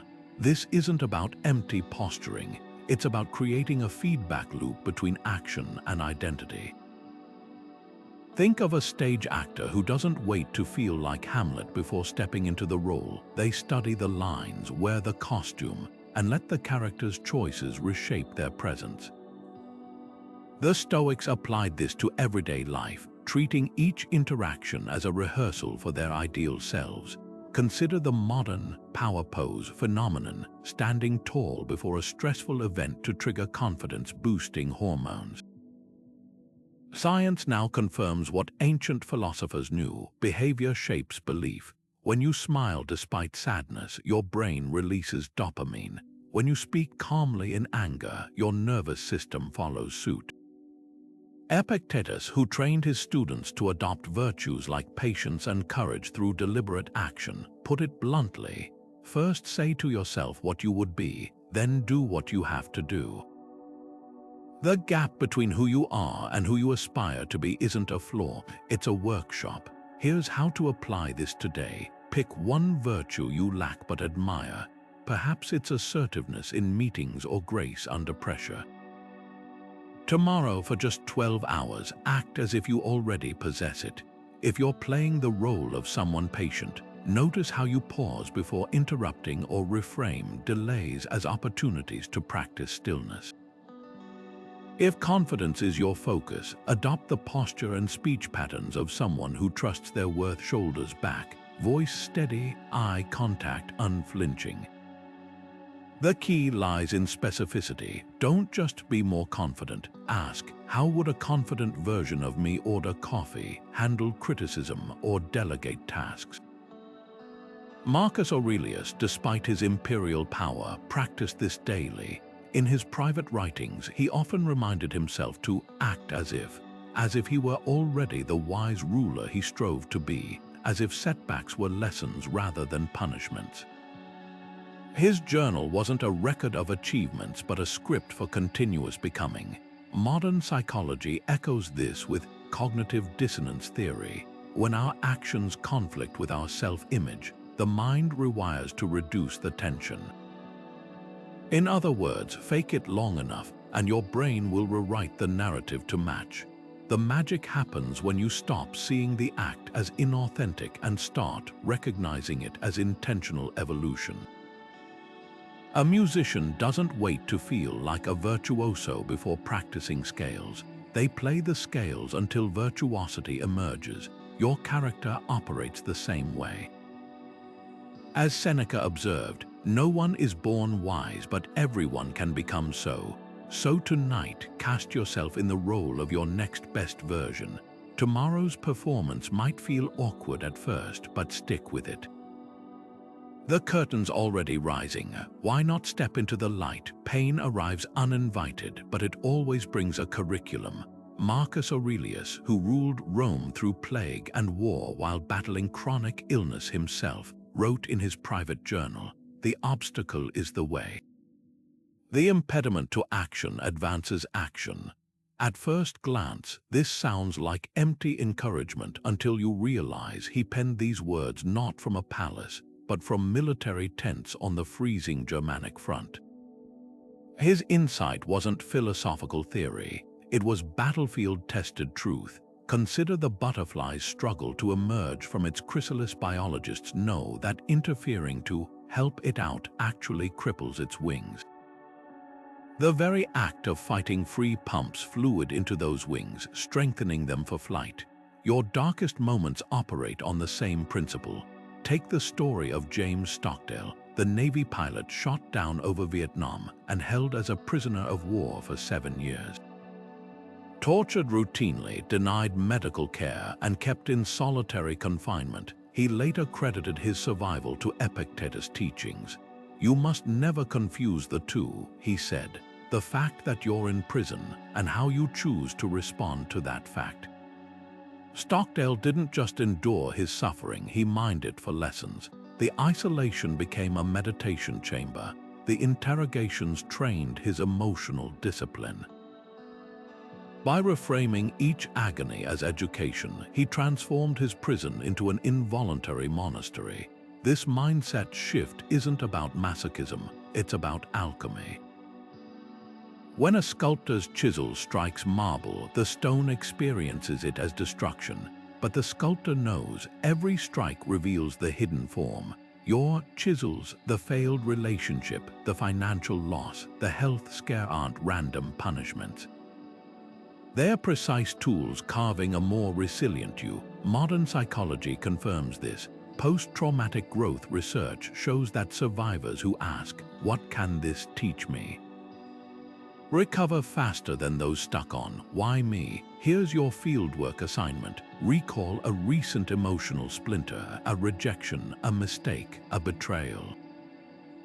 Now grab a notebook and answer 3 questions. First, what did this reveal about my current limits? Maybe the criticism stung because it touched an insecurity you've neglected. Second, what strength did this force me to develop? Perhaps the loneliness taught you to enjoy your own company. Finally, how could this prepare me for future storms? That professional failure might be the exact lesson you'll need before your biggest opportunity. The Stoics didn't glorify suffering, they simply refused to waste it.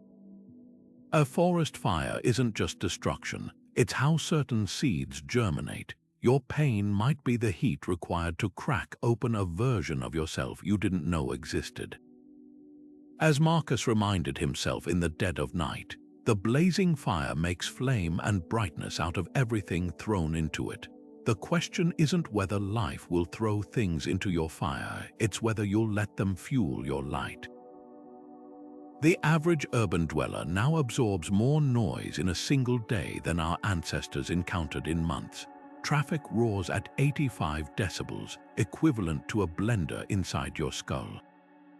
Phones ping with relentless urgency. Even quiet spaces hum with hidden frequencies, refrigerators, air conditioners, the ceaseless digital murmur of screens. Amid this cacophony, Pythagoras, the ancient mathematician whose teachings deeply influenced Stoicism, instituted mandatory silence periods for his students. They weren't just avoiding distraction, they were training what he called the muscles of the soul. There's a reason Marcus Aurelius wrote much of Meditations in the dead of night. Silence isn't merely the absence of sound, it's the birthplace of clarity. Imagine trying to read a compass during an earthquake. That's what decision-making feels like in constant noise. Modern research confirms this. Studies at the University of California found that rats exposed to chronic noise showed significant memory loss and reduced problem-solving abilities. The Stoics intuited this millennia ago. Seneca described noise pollution as a form of violence to the mind, writing, "The shouts of a crowd are as destructive to the nerves as the stench of a slaughterhouse to the throat." Here's a challenge that reshapes awareness. Institute a mute hour 60 minutes where you consciously eliminate all non-essential sound. Not just muting devices, but pausing music, podcasts, even casual conversation. At first, it feels like withdrawal. Your brain, addicted to stimulation, will itch for distraction, but lean into that discomfort. Notice how silence amplifies subtler frequencies, the rhythm of your breath, the way light filters through a curtain, the layered textures of your own thoughts. Pythagoras required his students to observe full days of silence not as punishment, but to sharpen their perception. In stillness, the mind begins untangling knots you didn't know existed. Practical steps start small. Dedicate the first 30 minutes of your morning to zero input. No news, no playlists, no scrolling. Use that time to journal, stretch, or simply watch steam rise from your coffee. The goal isn't to do nothing, but to recalibrate your relationship with attention. Epictetus compared the untrained mind to a jar of muddy water. Let it stand still, and the sediment will settle. Your mute hour is that settling time, a daily reset where mental sediment drifts downward, leaving clarity in its wake. Consider the irony. We pay for noise-canceling headphones, then fill the silence with more noise. True quiet isn't just auditory, it's cognitive. It's the space between thoughts where insight flashes like lightning. Marcus Aurelius called this the stillness at the center, at the eye of life's hurricane where wisdom gathers. Your mute hour isn't escaping the world, it's reclaiming the right to meet it on your terms. Pythagoras knew this, so did the Stoics, and in a world drowning in decibels, their ancient strategy might be the most radical reset of all. A ship cuts through the ocean, its wake stretching behind it, a visible trail of where it's been but powerless to steer it. That's the Stoic view of the past. It may shape your story, but clinging to it is like demanding the wake guide the ship.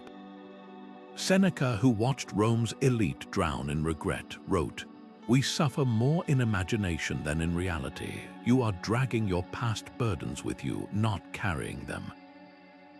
The difference: dragging exhausts you, carrying implies choice. Think of an old grievance you've nursed, a betrayal, a failure, a moment you wish you could rewrite. Now ask how much of its weight comes from the event itself, and how much from the energy you've spent replaying it. Consider the Japanese art of kintsugi, where broken pottery is mended with gold. The cracks aren't hidden, they're celebrated as part of the object's history. Your past mistakes and hurts operate the same way. They're not flaws to erase but evidence of resilience, proof you've weathered storms and still hold value. Marcus Aurelius, who faced countless political betrayals, wrote, "The past is nothing but memory's weight. The future is only anxiety's projection." His solution: anchor yourself in the present where action lives. Here's the pivot. What if your most painful memories aren't anchors but rudders? That embarrassing failure could be the reason you developed humor. That heartbreak might have carved the empathy you now offer others. The Stoics didn't advocate forgetting the past, they trained to reinterpret it. Epictetus, born into slavery, reframed his suffering as training for freedom. Difficulties show men what they are. Your past isn't a verdict, it's raw material. Try this exercise. Pick one old narrative: I'm not good enough, I always get left behind, I don't belong. Now rewrite it as a Stoic would, focusing on what it taught you. I'm not good enough becomes I'm always learning. I get left behind shifts to I walk my own path. This isn't self-deception, it's reclaiming authorship of your story. As Seneca reminded Lucilius, no wind is favorable to the sailor who doesn't know his port. Let go of the wake, chart the course ahead. Your neighbor's suffering is yours not by obligation, but by the simple truth that you share the same air, the same planet, the same human condition. Marcus Aurelius, the emperor who ruled one of history's most vast and diverse empires, wrote in Meditations, "What brings no benefit to the hive brings none to the bee." This wasn't just poetic imagery, it was a radical call to dissolve the artificial borders of tribe, nationality, and even era. The Stoics called it cosmopolitanism, not in the modern sense of jet-setting elites, but as citizens polite of the cosmos. Picture standing on a mountaintop at night, gazing at city lights below. From that height, no divisions are visible, just interconnected webs of light. That's the Stoic view of humanity, a single organism thriving or withering together. Fast forward to today's global crises: climate change, pandemics, mass migration, and you'll see why this ancient idea is shockingly modern. When a factory pollutes a river in one country, children get sick downstream in another. When one nation hoards vaccines, variants emerge to haunt all. The Stoics would nod knowingly. The illusion of separation has always been just that, an illusion. Epictetus, born enslaved in a world of rigid hierarchies, taught his students to see through these constructs. If someone told you that you were dead to them, would you mourn? Then why mourn when they say it because you're poor or foreign or disagree? Here's the pivot from philosophy to practice. How can you serve beyond your immediate circle? Start with what the Stoics called oikeiosis, the gradual expansion of care. Imagine your empathy as a series of concentric circles. The innermost ring is you, then family, friends, community, and finally, all of humanity. The work isn't to leap straight to the outer rings, but to consciously widen their reach. A Roman merchant might have donated to a distant city struck by earthquake. Today's equivalent, supporting disaster relief abroad, mentoring refugees online, or simply challenging stereotypes when they arise in conversation. Consider the story of Zeno, the founder of Stoicism. Shipwrecked and penniless in Athens, he was shown kindness by strangers, an experience that shaped his vision of universal kinship. His teachings later inspired emperors and enslaved people alike because they recognized a shared stake in humanity's flourishing. Modern research echoes this. Studies show that people who volunteer across cultural lines report deeper life satisfaction than those who help only within their own groups. The act of stretching your empathy muscles doesn't just aid others, it transforms you. So here's your challenge this week. Pick one action that bridges your world with someone else's. Maybe it's reading a memoir from a culture unlike yours, or donating to a global cause you've never considered. When you pass a stranger, silently wish them well, not because it changes their day, but because it rewires your capacity to see them as kin. As Marcus reminded himself while leading wars, we were born to work together like feet, hands, and eyes. The blisters of one are the limp of all. Your citizenship isn't just in a city or a country, it's in the fragile, fierce web of human struggle and triumph. Act accordingly. That moment when your online shopping cart turns into a graveyard of unused gadgets, unworn clothes, and half-read books, we've all been there. The thrill of clicking buy now fades fast when reality arrives. A credit card bill for something you didn't need, or worse, didn't even want. Impulse buying is just one symptom of a deeper modern malady, hastiness. Epictetus saw this coming 2,000 years ago when he warned, "No great thing is created suddenly, any more than a bunch of grapes or a fig. If you tell me that you desire a fig, I answer that there must be time. Let it first blossom, then bear fruit, then ripen." His message, the best choices like the sweetest figs require patience. Consider the science behind impulse purchases. Neurologically, that rush of "I need this now" comes from a dopamine spike in your brain's reward center, the same circuitry that lights up during gambling or eating sugar. Retailers exploit this with countdown timers, only 3 left at this price, and one-click checkout. But here's what Epictetus knew: every hasty decision is a trade with your future self. That $50 gadget might seem trivial today, but multiply it by 20 impulse buys, and suddenly you've sacrificed a month's savings for a pile of regret. The Stoic antidote is deceptively simple. Impose a 24-hour cooling-off period on any non-essential decision. Want those designer sneakers? Wait a day. Tempted to send that angry email? Sleep on it. This isn't about deprivation, it's about creating space between stimulus and response, letting the initial emotional wave crash before you swim against it. Marcus Aurelius used this buffer instinctively, writing in his journal, "Take no action unwillingly, selfishly, uncritically, or with conflicting motives." That pause is where wisdom outmaneuvers haste. Try this today. The next time you feel the tug of impulse, whether it's a purchase, a confrontation, or even a new commitment, set a timer for 24 hours. Use that interval to ask 3 Stoic questions. First, is this aligned with my long-term goals? Those flashy headphones won't help you save for a home. Second, what's the worst-case scenario if I don't act now? Spoiler, the limited edition item will likely restock. Finally, how will I feel about this in a week? That snarky text might feel satisfying now, but the aftermath rarely is. Hastiness thrives in the illusion of urgency. The Stoics recognized that most now or never moments are marketing ploys or ego traps. By slowing down, you're not missing out, you're upgrading from reactive to intentional living. As Epictetus put it, progress is not achieved by luck or accident, but by working on yourself daily. Your future self will thank you, one thoughtful decision at a time.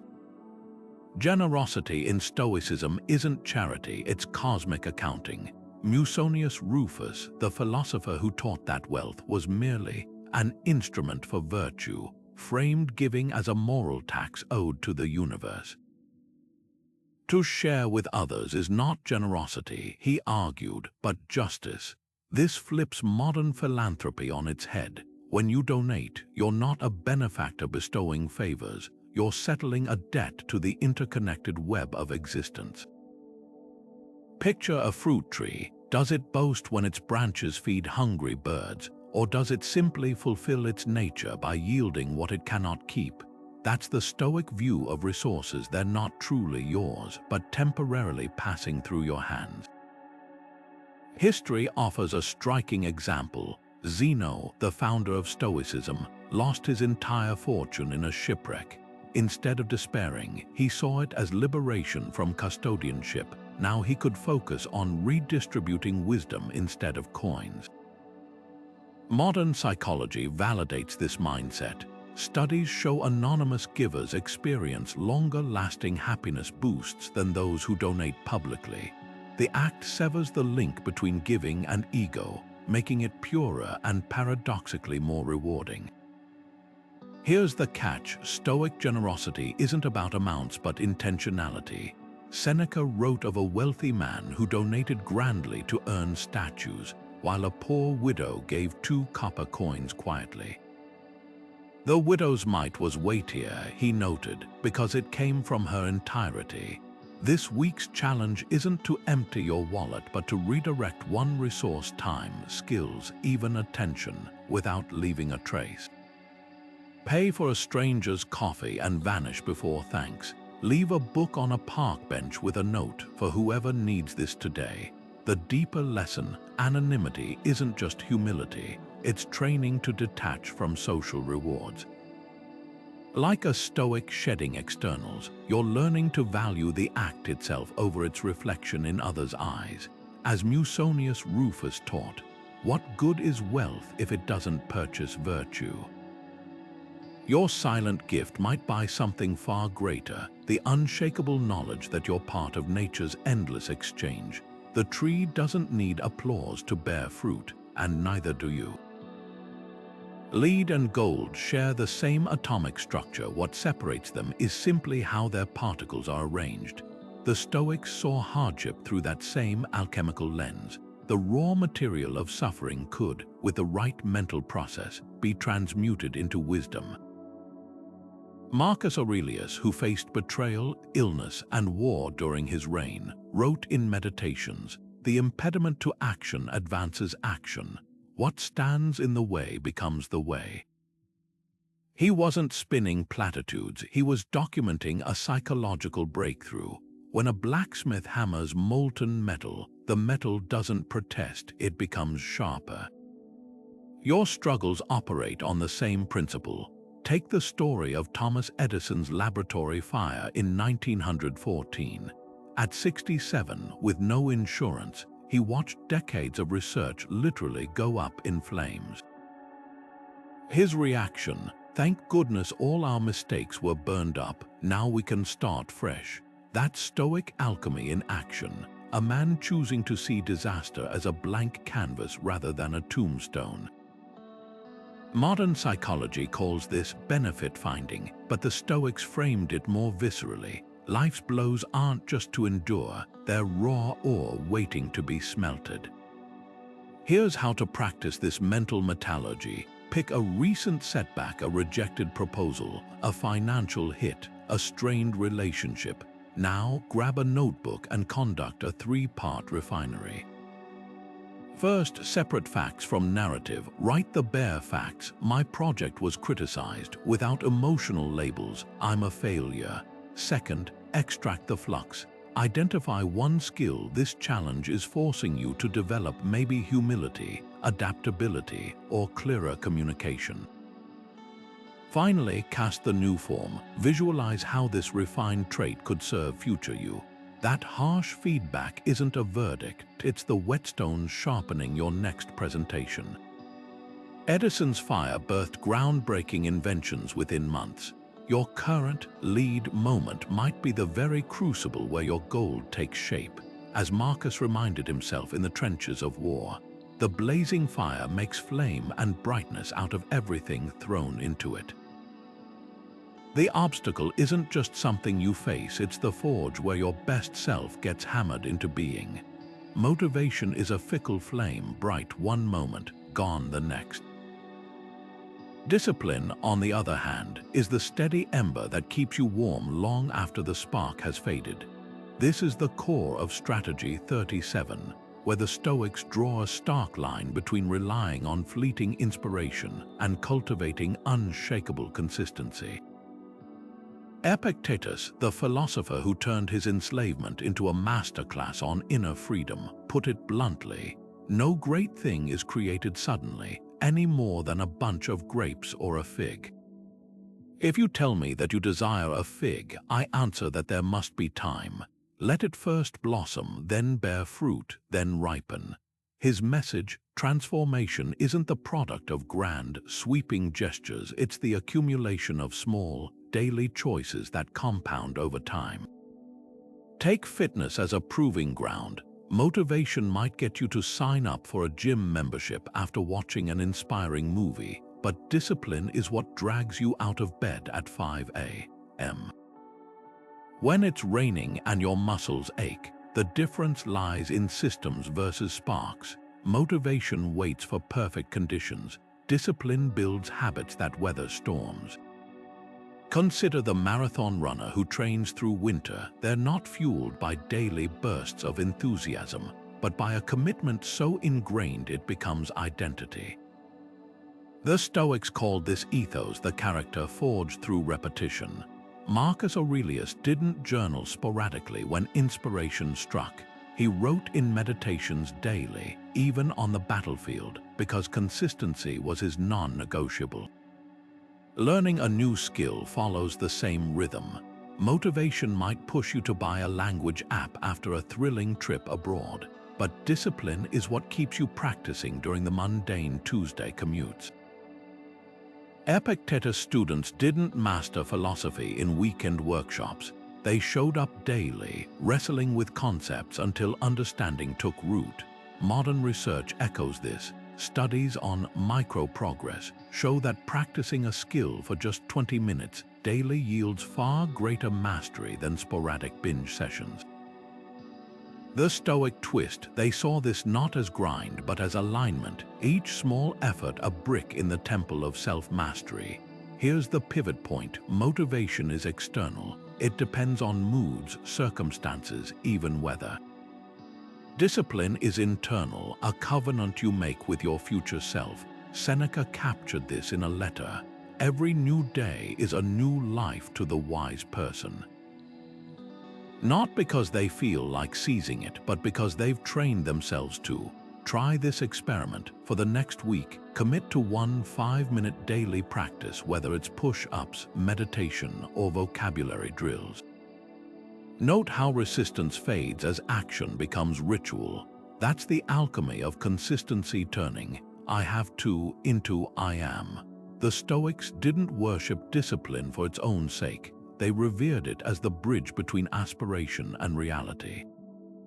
Your dreams aren't out of reach, they're waiting on the other side of daily, deliberate steps. As Epictetus reminded his students, first say to yourself what you would be, then do what you have to do. The path to greatness isn't paved with fireworks, it's built stone by stone, day by day, with hands that keep showing up regardless of the weather. We live in the age of TLDR. Too long didn't read, where attention spans shrink by the year, and every message battles for seconds of focus. But here's the irony: while we demand conciseness from others, we often drown our own words in unnecessary explanations. Seneca saw this coming 2 millennia ago when he warned, "Speech that employs more words than necessary is like a sword that uses more strokes than needed. It reveals lack of skill." The Stoics didn't just value brevity, they saw it as a moral discipline, a way to respect both your time and your listeners. Think of it like a chef's knife: the sharper the cut, the cleaner the presentation. Consider how often we over-explain in daily life. That email with 3 paragraphs when 1 sentence would suffice. The meeting that drags because no one gets to the point. Even casual conversations where we pad simple answers with disclaimers and digressions. Each extra word dilutes your message like watering down wine. The ancient rhetoricians called this copia, the disease of excess words. Seneca's cure: pretend every sentence costs a gold coin. Would you still say it if you had to pay for it? Here's a Stoic exercise to sharpen your communication. Before speaking or hitting send, challenge yourself to deliver the core message in 1 clear sentence. Not as a summary, but as the entire payload. For example, instead of a rambling apology like, "I'm really sorry, I had so much going on yesterday, and honestly I just lost track of time, but I promise it won't happen again," try, "I apologize for missing our meeting. It was my responsibility, and I've set reminders to prevent repeats." The second version isn't just shorter, it's stronger. It owns the error without begging for leniency. This practice isn't about being curt, it's about removing the mental static that obscures your intent. Lawyers bill by the word, Stoics measure by impact. When Marcus Aurelius wrote Meditations, he didn't craft polished essays. He hammered out bullet-point reminders to himself. Waste no more time arguing what a good man should be. Be one. 8 words that carry more weight than entire chapters of moral philosophy. Try this today. In your next 3 conversations, pause and mentally draft a headline version of your response before speaking. Notice how compression forces clarity. That coworker asking for project updates doesn't need the play-by-play. They need the score. The barista doesn't need your life story to understand. Large coffee, black. Brevity isn't rudeness, it's the courtesy of precision. As Epictetus put it, if you wish to improve, be content to appear clueless in extraneous matters. The fewer words you waste on the trivial, the more power your essential ones hold. Ever notice how applause fades the moment you leave the stage? That standing ovation, those glowing comments, they evaporate like morning mist, leaving you chasing the next hit of validation. Epictetus, the Stoic philosopher who transformed his enslavement into a masterclass on inner freedom, cut straight to the heart of it. If you wish to improve, be content to appear clueless or stupid in extraneous matters. Don't wish to seem knowledgeable. His point wasn't about playing dumb, it was about severing the umbilical cord between your self-worth and others' opinions. Imagine living as if you wore an invisible sign. No external validation required here. Think about the last time you hesitated to pursue something because they might disapprove. That passion project collecting dust because it's not impressive enough. The gym session skipped to avoid being the beginner in the weight room. Even the outfit you loved but didn't wear because it might draw stares. Every time you prioritize hypothetical judgments over authentic action, you're handing strangers a remote control to your life. The Stoics called this prosopon, the mask we wear to earn social currency. But here's the paradox: the more you perform for an audience, the emptier the performance feels. Consider Van Gogh, who sold just 1 painting in his lifetime yet wrote to his brother Theo, "I am seeking, I am striving, I am in it with all my heart." No galleries applauded, no critics swooned. His drive came from an internal compass pointing relentlessly toward creative truth. Contrast that with today's social media treadmill. where likes dictate everything from lunch choices to life partners. The Stoic alternative: treat external praise like weather, pleasant when sunny, irrelevant when stormy. Your worth isn't a popularity contest. It's the quiet certainty of knowing you're acting in alignment with your principles. Here's a litmus test. What's one thing you'd attempt if guaranteed no judgment? Maybe it's singing karaoke off-key, publishing that novella hiding in your desk, or finally booking the solo trip you've dreamed about. Now trace back the fear stopping you. Is it really about what people will think, or is it about your own discomfort with stepping beyond familiar scripts? Marcus Aurelius faced this daily as emperor, reminding himself, "It never ceases to amaze me. We all love ourselves more than other people, but care more about their opinion than our own." The shift begins with micro-resistances. Wear the bold shirt, share the unconventional idea at the meeting, dance in your kitchen like no one's watching, then remember it doesn't matter if they are. Each act is a brick in the fortress of self-trust. Epictetus offered a razor-sharp question for moments of doubt. Whose applause are you craving, and at what cost? The answer often reveals how much of your life you've mortgaged to imaginary critics. So today, do one thing purely for your own approval, not as rebellion but as reunion with the person you were before the world told you who to be. As Seneca wrote to his friend Lucilius, "The crowd is a poor master of living. Look inward. Your truest audience has always been the reflection in the mirror." Play to them. History's greatest breakthroughs weren't born in the buzz of multitasking.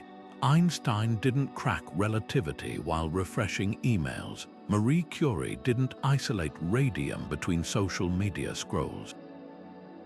What separates true mastery from busy work is what author Cal Newport calls deep work, the ability to focus without distraction on cognitively demanding tasks.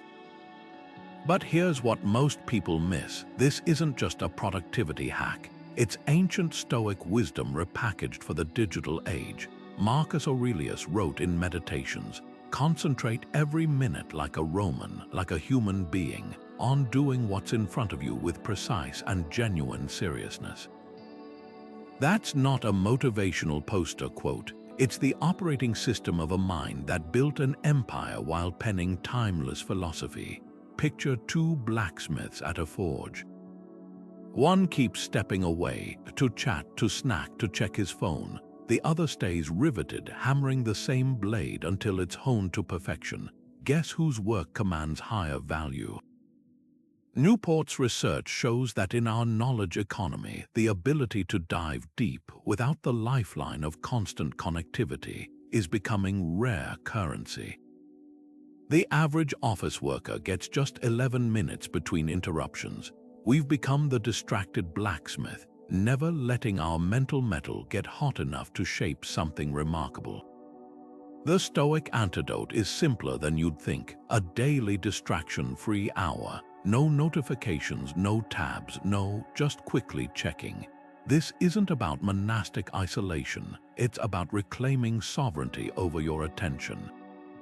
Start with a single rule. For 60 minutes, your mind engages with one thing as if it's the only thing. That could be drafting a proposal, practicing a language, or even having an unhurried conversation. The key lies in what Newport terms monastic focus, treating your attention like a sacred space where trivialities aren't permitted to trespass. Here's how to channel Marcus Aurelius in your workday. First, designate a physical or digital Stoic zone, a desk with your phone in another room, or an app that blocks online noise. Second, prime your mind with intent. Ask, what's the one thing worthy of my full focus right now? Not a to-do list, a single to-be state, fully present, fully engaged. Third, embrace the friction. Your brain, addicted to dopamine hits from constant switching, will rebel like a toddler denied candy. That discomfort isn't failure, it's the stretch before new mental flexibility. The magic happens when you realize deep work isn't just about output, it's about integrity. Every time you resist the pull of distraction, you're not just finishing a task, you're reinforcing a neural pathway that says, I keep promises to myself. The Stoics called this arete excellence of character manifested through action. Your ability to focus isn't just a skill, it's a testament to how much you respect your own potential. As Newport puts it, deep work is like a superpower in our distracted age. But Marcus would add, it's also the daily discipline of a mind that refuses to be enslaved by trivia. Your challenge today: claim one undistracted hour, not tomorrow, not when things calm down, but today. Start small if needed, 20 minutes of single tasking, then build. Notice how time dilates when you're fully immersed. That report you've dreaded might flow easier. That creative block could crack open, because depth isn't just where productivity lives, it's where meaning is forged. As Seneca wrote, life is long if you know how to use it, and using it well begins with the courage to dive below the surface noise, one focused hour at a time. Loneliness screams for an audience. Solitude thrives in its own company. That's the razor's edge distinction the Stoics drew between these two states, one a desperate hunger for external validation, the other a feast of self-sufficiency. Seneca, who wrote letters to friends from self-imposed exile on his country estate, put it bluntly, be your own best friend first, and you'll never lack companionship. He wasn't advocating hermitage, he was training for emotional sovereignty. Picture a tree standing alone in a field. Does it wither from isolation, or stretch its roots deeper because no other shade competes for sunlight? Your mind operates the same way. Modern life has conflated solitude with punishment. Think of time-outs for children or prison inmates in solitary confinement. We've been conditioned to view being alone as deprivation rather than cultivation.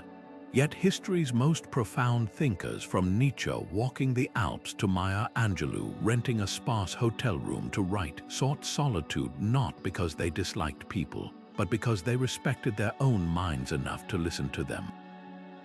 The difference lies in intention. Loneliness scrolls social media craving connection. Solitude journals to discover what it truly thinks when the world's chatter fades. Here's the challenge that separates the two. Spend 60 minutes alone, truly alone, without devices, distractions, or even books. Just you, a chair, and the inside of your skull. For most, the first 15 minutes feel like withdrawal. The itch to check notifications, the urge to do something productive, the discomfort of facing dormant thoughts. It's all your mind's addiction to noise coming to the surface. This is where Stoic training begins. Like a muscle trembling under new weight, your attention will fight to stay focused inward. But around the 30-minute mark, something shifts. The mental dust settles, ideas you've suppressed bubble up, solutions to old problems emerge unprompted. Seneca called this the conversation with oneself, the dialogue that shapes wisdom. Try this experiment. Note how often you reflexively reach for your phone when waiting in line or sitting in silence. Each impulse is a tiny surrender of your sovereignty. Now imagine reclaiming those fragments of time, not to fill them, but to let them breathe. The Stoics didn't fear emptiness, they mined it for clarity. Marcus Aurelius wrote much of Meditations on military campaigns, surrounded by armies, yet his words radiate the stillness of a man who knew how to retreat inward amid chaos. Your solitude practice doesn't require a cabin in the woods. Start with micro moments: the shower without podcasts, the commute without music, the coffee sip without scrolling. These are the cracks where self-awareness grows. As Seneca observed, no one is alone in a busy life except the person who neglects their own mind. The goal isn't to escape the world, but to return to it with sharper vision. Because when you're no longer afraid of your own company, You stop using others as mirrors and start seeing them as fellow travelers. Imagine carrying a backpack filled with everyone else's opinions, every offhand remark, every raised eyebrow, every piece of unsolicited advice. Now imagine setting it down. That's the freedom Stoicism offers when it teaches indifference to external judgments. Epictetus, the philosopher who turned enslavement into a masterclass on inner liberty, put it bluntly: if someone speaks badly of you, that's their problem. Your only concern is whether you're acting with integrity. This isn't about arrogance or isolation. It's about recognizing that your self-worth isn't a democracy where others get votes. Think of gossip like weather. A storm might rage outside, but you don't apologize to your walls for the thunder. Similarly, when co-workers whisper or strangers critique, their words only have the power you grant them. Marcus Aurelius faced relentless political slander as emperor, yet he wrote, "It never ceases to amaze me. We care more about what others think of us than what we think of ourselves." The antidote: stop conflating opinions with facts. Someone's claim that you're too quiet isn't a verdict, it's a reflection of their preference for noise. Here's the litmus test. Next time you catch yourself mentally rehearsing a conversation to win someone's approval, pause. Ask, would I respect this person's judgment if they were evaluating a tree's worth by its bark alone? Most opinions are surface-level snapshots, not deep readings of your character. The Stoics practiced prosouch attention to their own judgments rather than others. When you're tempted to explain yourself to critics, remember Seneca's advice: those who matter don't mind, and those who mind don't matter. Today's task is simple but revealing. Carry a small notebook and tally each time you seek validation, adjusting your tone to please a boss, fishing for compliments, or deleting a post because it didn't get enough likes. By sundown, you'll have a map of where you've handed over your compass. The goal isn't to stop caring about loved ones' feelings, but to stop letting strangers or even acquaintances rent space in your mind. As Epictetus quipped, you wouldn't let just anyone add items to your shopping cart. Why let them fill your psyche? Your opinion of yourself is the only one that lights or dims your inner fire. Tend that flame. Fear doesn't vanish through avoidance, it shrinks through deliberate confrontation. Seneca, the Stoic philosopher who navigated Nero's treacherous court, wrote, "Brave is the man who acts in spite of fear, not the one who feels no fear." That's the heart of fear setting, not waiting for courage to magically appear, but building it brick by brick through purposeful action.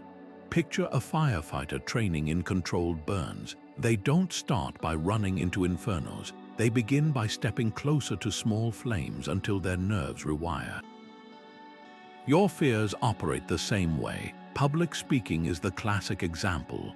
Glossophobia, the fear of speaking in front of others, affects over 75% of people, yet the antidote isn't memorizing more techniques. It's systematically dismantling the fear's power. Here's how Stoics would approach it. First, write down your worst-case scenarios. I'll forget my lines, people will laugh, I'll faint. Next, assess their true likelihood statistically. Audiences rarely remember stumbles unless you amplify them. Finally, craft contingency plans. If I blank, I'll pause and breathe. If someone frowns, it's likely their own distraction, not my fault. This isn't positive thinking, it's strategic exposure. Seneca called it Premeditatio Malorum, rehearsing adversity to drain its terror. Now apply this to tough conversations. That talk with your underperforming employee or your critical parent isn't daunting because of the words. It's the catastrophic stories you've attached to them. Fear setting flips the script. What's the worst they could say? How would I handle that? What's the cost of not having this conversation? Suddenly, the risk of silence outweighs the discomfort of speaking. Marcus Aurelius journaled about this before difficult meetings. Begin each day by telling yourself, I shall meet with interference, ingratitude, insolence, but I cannot be angry with them, for they know not what they do. His fear setting wasn't about avoiding conflict, it was about entering it with clarity. Modern psychology validates this ancient tool. Exposure therapy, the gold standard for treating phobias, mirrors Stoic fear setting, gradually facing fears in safe doses until the brain stops sounding false alarms. Think of it like vaccination. A small, controlled dose of the thing you dread builds immunity to panic. The entrepreneur terrified of rejection might start by pitching to friendly faces before risking venture capitalists. The shy artist could share work in a supportive online community before approaching galleries.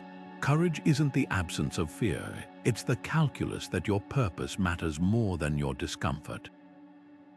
Here's your challenge. Pick one fear that's been holding you back. Asking for a raise, apologizing to a friend, launching a creative project. Grab paper and answer 3 questions. What's the worst that could happen? How would I recover if it did? What's the best that could come from trying? The gap between those answers is where courage grows. As Seneca reminded his friend Lucilius, we suffer more often in imagination than in reality. Your fears are stories, not prophecies. Rewrite them with action and watch their grip loosen. Imagine a child staring at a single marshmallow on a table, told they can eat it now, or wait 15 minutes and get 2. This was the famous Stanford marshmallow experiment, and its results revealed something profound. The kids who resisted immediate temptation tended to have better life outcomes years later. The Stoics didn't need modern psychology to understand this principle. Musonius Rufus, the philosopher who turned exile into a classroom, put it bluntly: how can anyone become strong if they only seek comfort? His question cuts to the core of delayed gratification. It's not just about resisting sweets, it's about training your willpower muscle for life's bigger challenges. Think of delayed gratification as mental strength training. Just as lifting weights tears muscle fibers so they rebuild stronger, saying "not yet" to impulses fortifies your self-discipline. The modern world, however, is designed to sabotage this. One-click purchases, endless scrolling, instant streaming, every convenience whispers, "Why wait?" But here's what the Stoics knew. The space between desire and fulfillment is where character grows. Seneca, who advised Nero amid Rome's excesses, wrote, "True happiness is to enjoy the present without anxious dependence on the future." That's the paradox. Delaying gratification isn't about denying joy, it's about deepening it. Consider the modern equivalent of the marshmallow test: digital fasting.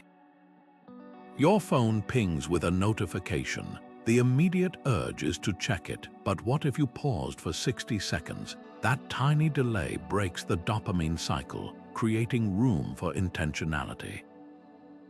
Cal Newport, the computer scientist who champions digital minimalism, calls this attention resistance training. Just as Musonius had his students endure cold and hunger to master their impulses, we can practice by leaving our phone face down during meals or silencing non-essential alerts. The goal isn't to reject technology, but to reclaim sovereignty over your attention. Here's how to apply Stoic delayed gratification today. Start with micro delays. Craving a snack, wait 10 minutes before reaching for it. Feeling the itch to check social media, complete one productive task first. These small acts rewire your brain's reward system, proving that discomfort is survivable, even productive. The writer Stephen Pressfield calls this turning pro, showing up for the work regardless of fleeting moods. Marcus Aurelius modeled this daily, rising before dawn to govern an empire while others slept in. His journal reveals a man constantly negotiating with his own desires. You don't have to stay in bed unless it serves reason.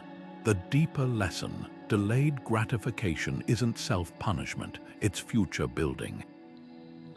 The artist who sketches daily before gaining recognition, the entrepreneur reinvesting profits instead of splurging, the student studying while friends party, all are playing the long game. As Musonius taught, endurance isn't just for hardships, it's the quiet practice of choosing what matters over what merely tempts. Your ability to wait isn't just about marshmallows, it's about crafting a life where fulfillment isn't rushed but earned. Perfection is a mirage. The closer you think you're getting, the farther it recedes. Marcus Aurelius, the philosopher-emperor who ruled an empire while battling chronic illness, wrote in his private journal, "Be tolerant with others and strict with yourself, but not so strict that you suffocate your own growth." That's the paradox of imperfection, holding yourself to high standards without letting those standards become a straitjacket. Think of a sculptor refining a statue. If they obsess over every microscopic flaw, they'll never step back to see the masterpiece taking shape. The Stoics didn't aim for flawlessness, they aimed for progress, knowing that even the longest journey is just a series of steps. Consider the modern obsession with optimization. We track sleep cycles to the minute, count macros like chemists, and punish ourselves for missing a single workout. But here's what the Stoics understood: life isn't a spreadsheet. Epictetus, who walked with a limp from years in chains, taught his students, first say to yourself what you would be, then do what you have to do. Notice the sequence: clarity before action, intention before execution. The goal isn't to eliminate stumbles, it's to keep moving forward despite them. A runner doesn't quit training because they tripped once, they learn how to recover faster. Ask yourself, where does your inner critic shout loudest? Maybe it's the presentation you delivered where you fixate on the one stumbled sentence, ignoring the standing ovation. Or the parenting moment when you lost patience, forgetting the 100 times you responded with grace. Self-awareness is vital, but self-flagellation is sabotage. Seneca framed this balance beautifully. No tree becomes rooted and sturdy unless it's shaken by frequent winds. Your imperfections aren't failures, they're the winds strengthening your roots. Here's a reframe. Every night, instead of cataloging missteps, identify one attempt worth celebrating. Didn't finish the novel, celebrate writing 3 pages. Fumbled the workout, appreciate showing up. Progress isn't linear, it's a spiral, where even setbacks propel you forward if you're willing to learn. Marcus Aurelius reminded himself daily, the impediment to action advances action. That awkward conversation, that project that didn't go as planned, they're not proof of inadequacy. They're proof you're in the arena. The Japanese concept of wabi-sabi, finding beauty in imperfection, echoes this Stoic wisdom. A cracked teacup isn't discarded, it's repaired with gold, the flaws becoming part of its story. Your cracks are the same, the missed deadline that taught you time management, the harsh feedback that sharpened your skills. Perfection demands you hide those cracks, progress invites you to illuminate them. So today, when your inner critic pipes up, ask, is this thought helping me grow or just making me smaller? Then take a page from Marcus' playbook. You've wandered all over and finally realized you never found what you were seeking: happiness, harmony, peace in any external place. Why not try here, in this very moment, with this very breath? The perfect moment doesn't exist, but this one, exactly as it is where your next step begins. At the heart of Stoicism lies a radical proposition. Virtue isn't just admirable, it's the only true good. Not wealth, not fame, not even health holds inherent value unless wielded with wisdom, courage, justice, and self-discipline. Epictetus, the former slave who became Stoicism's most uncompromising teacher, put it bluntly, virtue is the sole good, all else is indifferent. Imagine standing at life's crossroads where every external reward, promotions, possessions, praise, is merely scenery. The only path that matters is the one paved with moral integrity. This isn't philosophical idealism. It's a daily practice as tangible as your morning coffee. Consider how we often measure success: bank balances, job titles, social media metrics.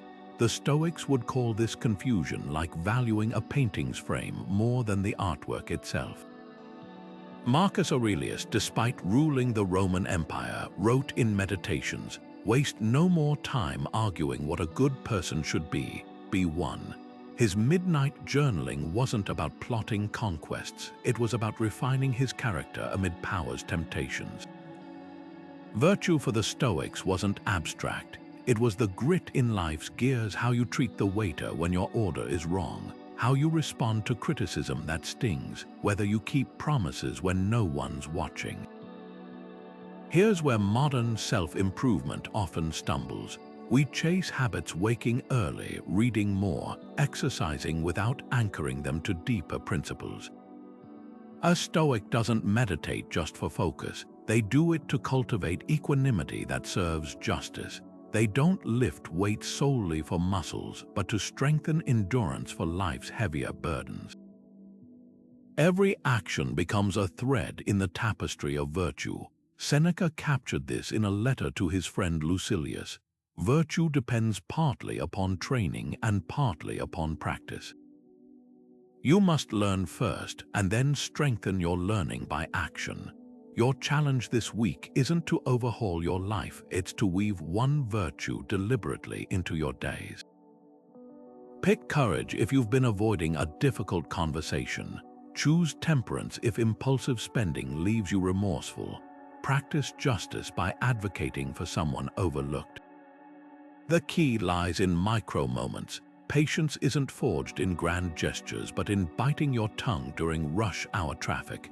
Wisdom grows not from reading alone, but from applying one insight daily. Picture a sculptor working on a masterpiece. They don't attack the marble with random blows. Each chisel strike is intentional, cumulative. Your character is that marble. Every time you choose honesty over convenience, compassion over judgment, resilience over complaint, you're carving your moral legacy. As Epictetus reminded his students, you are not given a good life or a bad life. You are given life, and it's made good or bad by your skill in living it. This week, let one virtue be your chisel. The masterpiece isn't the end goal, it's the act of shaping itself. These 46 Stoic strategies aren't just a collection of ancient wisdom, they're a living toolkit for modern resilience, forged in the fires of real human struggle and tested across centuries. Think of them as mental armor, each piece designed to protect and strengthen a different part of your character. The breastplate of focusing on what you control, the helmet of reframing obstacles as fuel, the gauntlets of voluntary discomfort to toughen your resolve. But here's the key: armor only works if you put it on. These strategies aren't philosophy to admire from a distance, they're practices to inhabit, one deliberate choice at a time. Consider how these themes intertwine like threads in a tapestry. Control isn't about dominating externals, it's about mastering your reactions. Perspective isn't just seeing differently, it's choosing to see challenges as curriculum. Growth doesn't happen despite hardship, it's forged through it. Marcus Aurelius, who carried these principles through war and plague, left us a compass for this journey. You have power over your mind, not outside events. Realize this and you will find strength. That's the heartbeat of Stoicism. Strength isn't something you find. It's something you build by showing up day after day in the arena of your own life. Now, here's how to make this practical. Don't overwhelm yourself trying to adopt all 46 strategies at once. Start with 2 or 3 that resonate most. Maybe it's morning reflection to set your intentions, or negative visualization to deepen gratitude, or Fati to embrace life's twists. Like a blacksmith learning to shape metal, focus on mastering a few techniques before adding more. Track your progress not by perfection, but by small, consistent wins. Did you pause before reacting to a provocation? That's a victory. Did you reframe a setback as a lesson? That's growth. This isn't a solo journey. You're part of a community stretching back to those Stoics in the Stoa and forward to fellow viewers practicing these principles today. Share your insights in the comments. Which strategies are transforming your life? What challenges are you turning into fuel? Let's learn from each other. And if you're hungry for more Stoic wisdom, hit subscribe. Every new video is another tool for your kit, another layer to your armor, because resilience isn't a destination, it's a daily practice. And the world needs more people who have done the work to stand unshaken. So pick your first few strategies, take that first step, and remember, the obstacle isn't just the way, it's the invitation to become who you're meant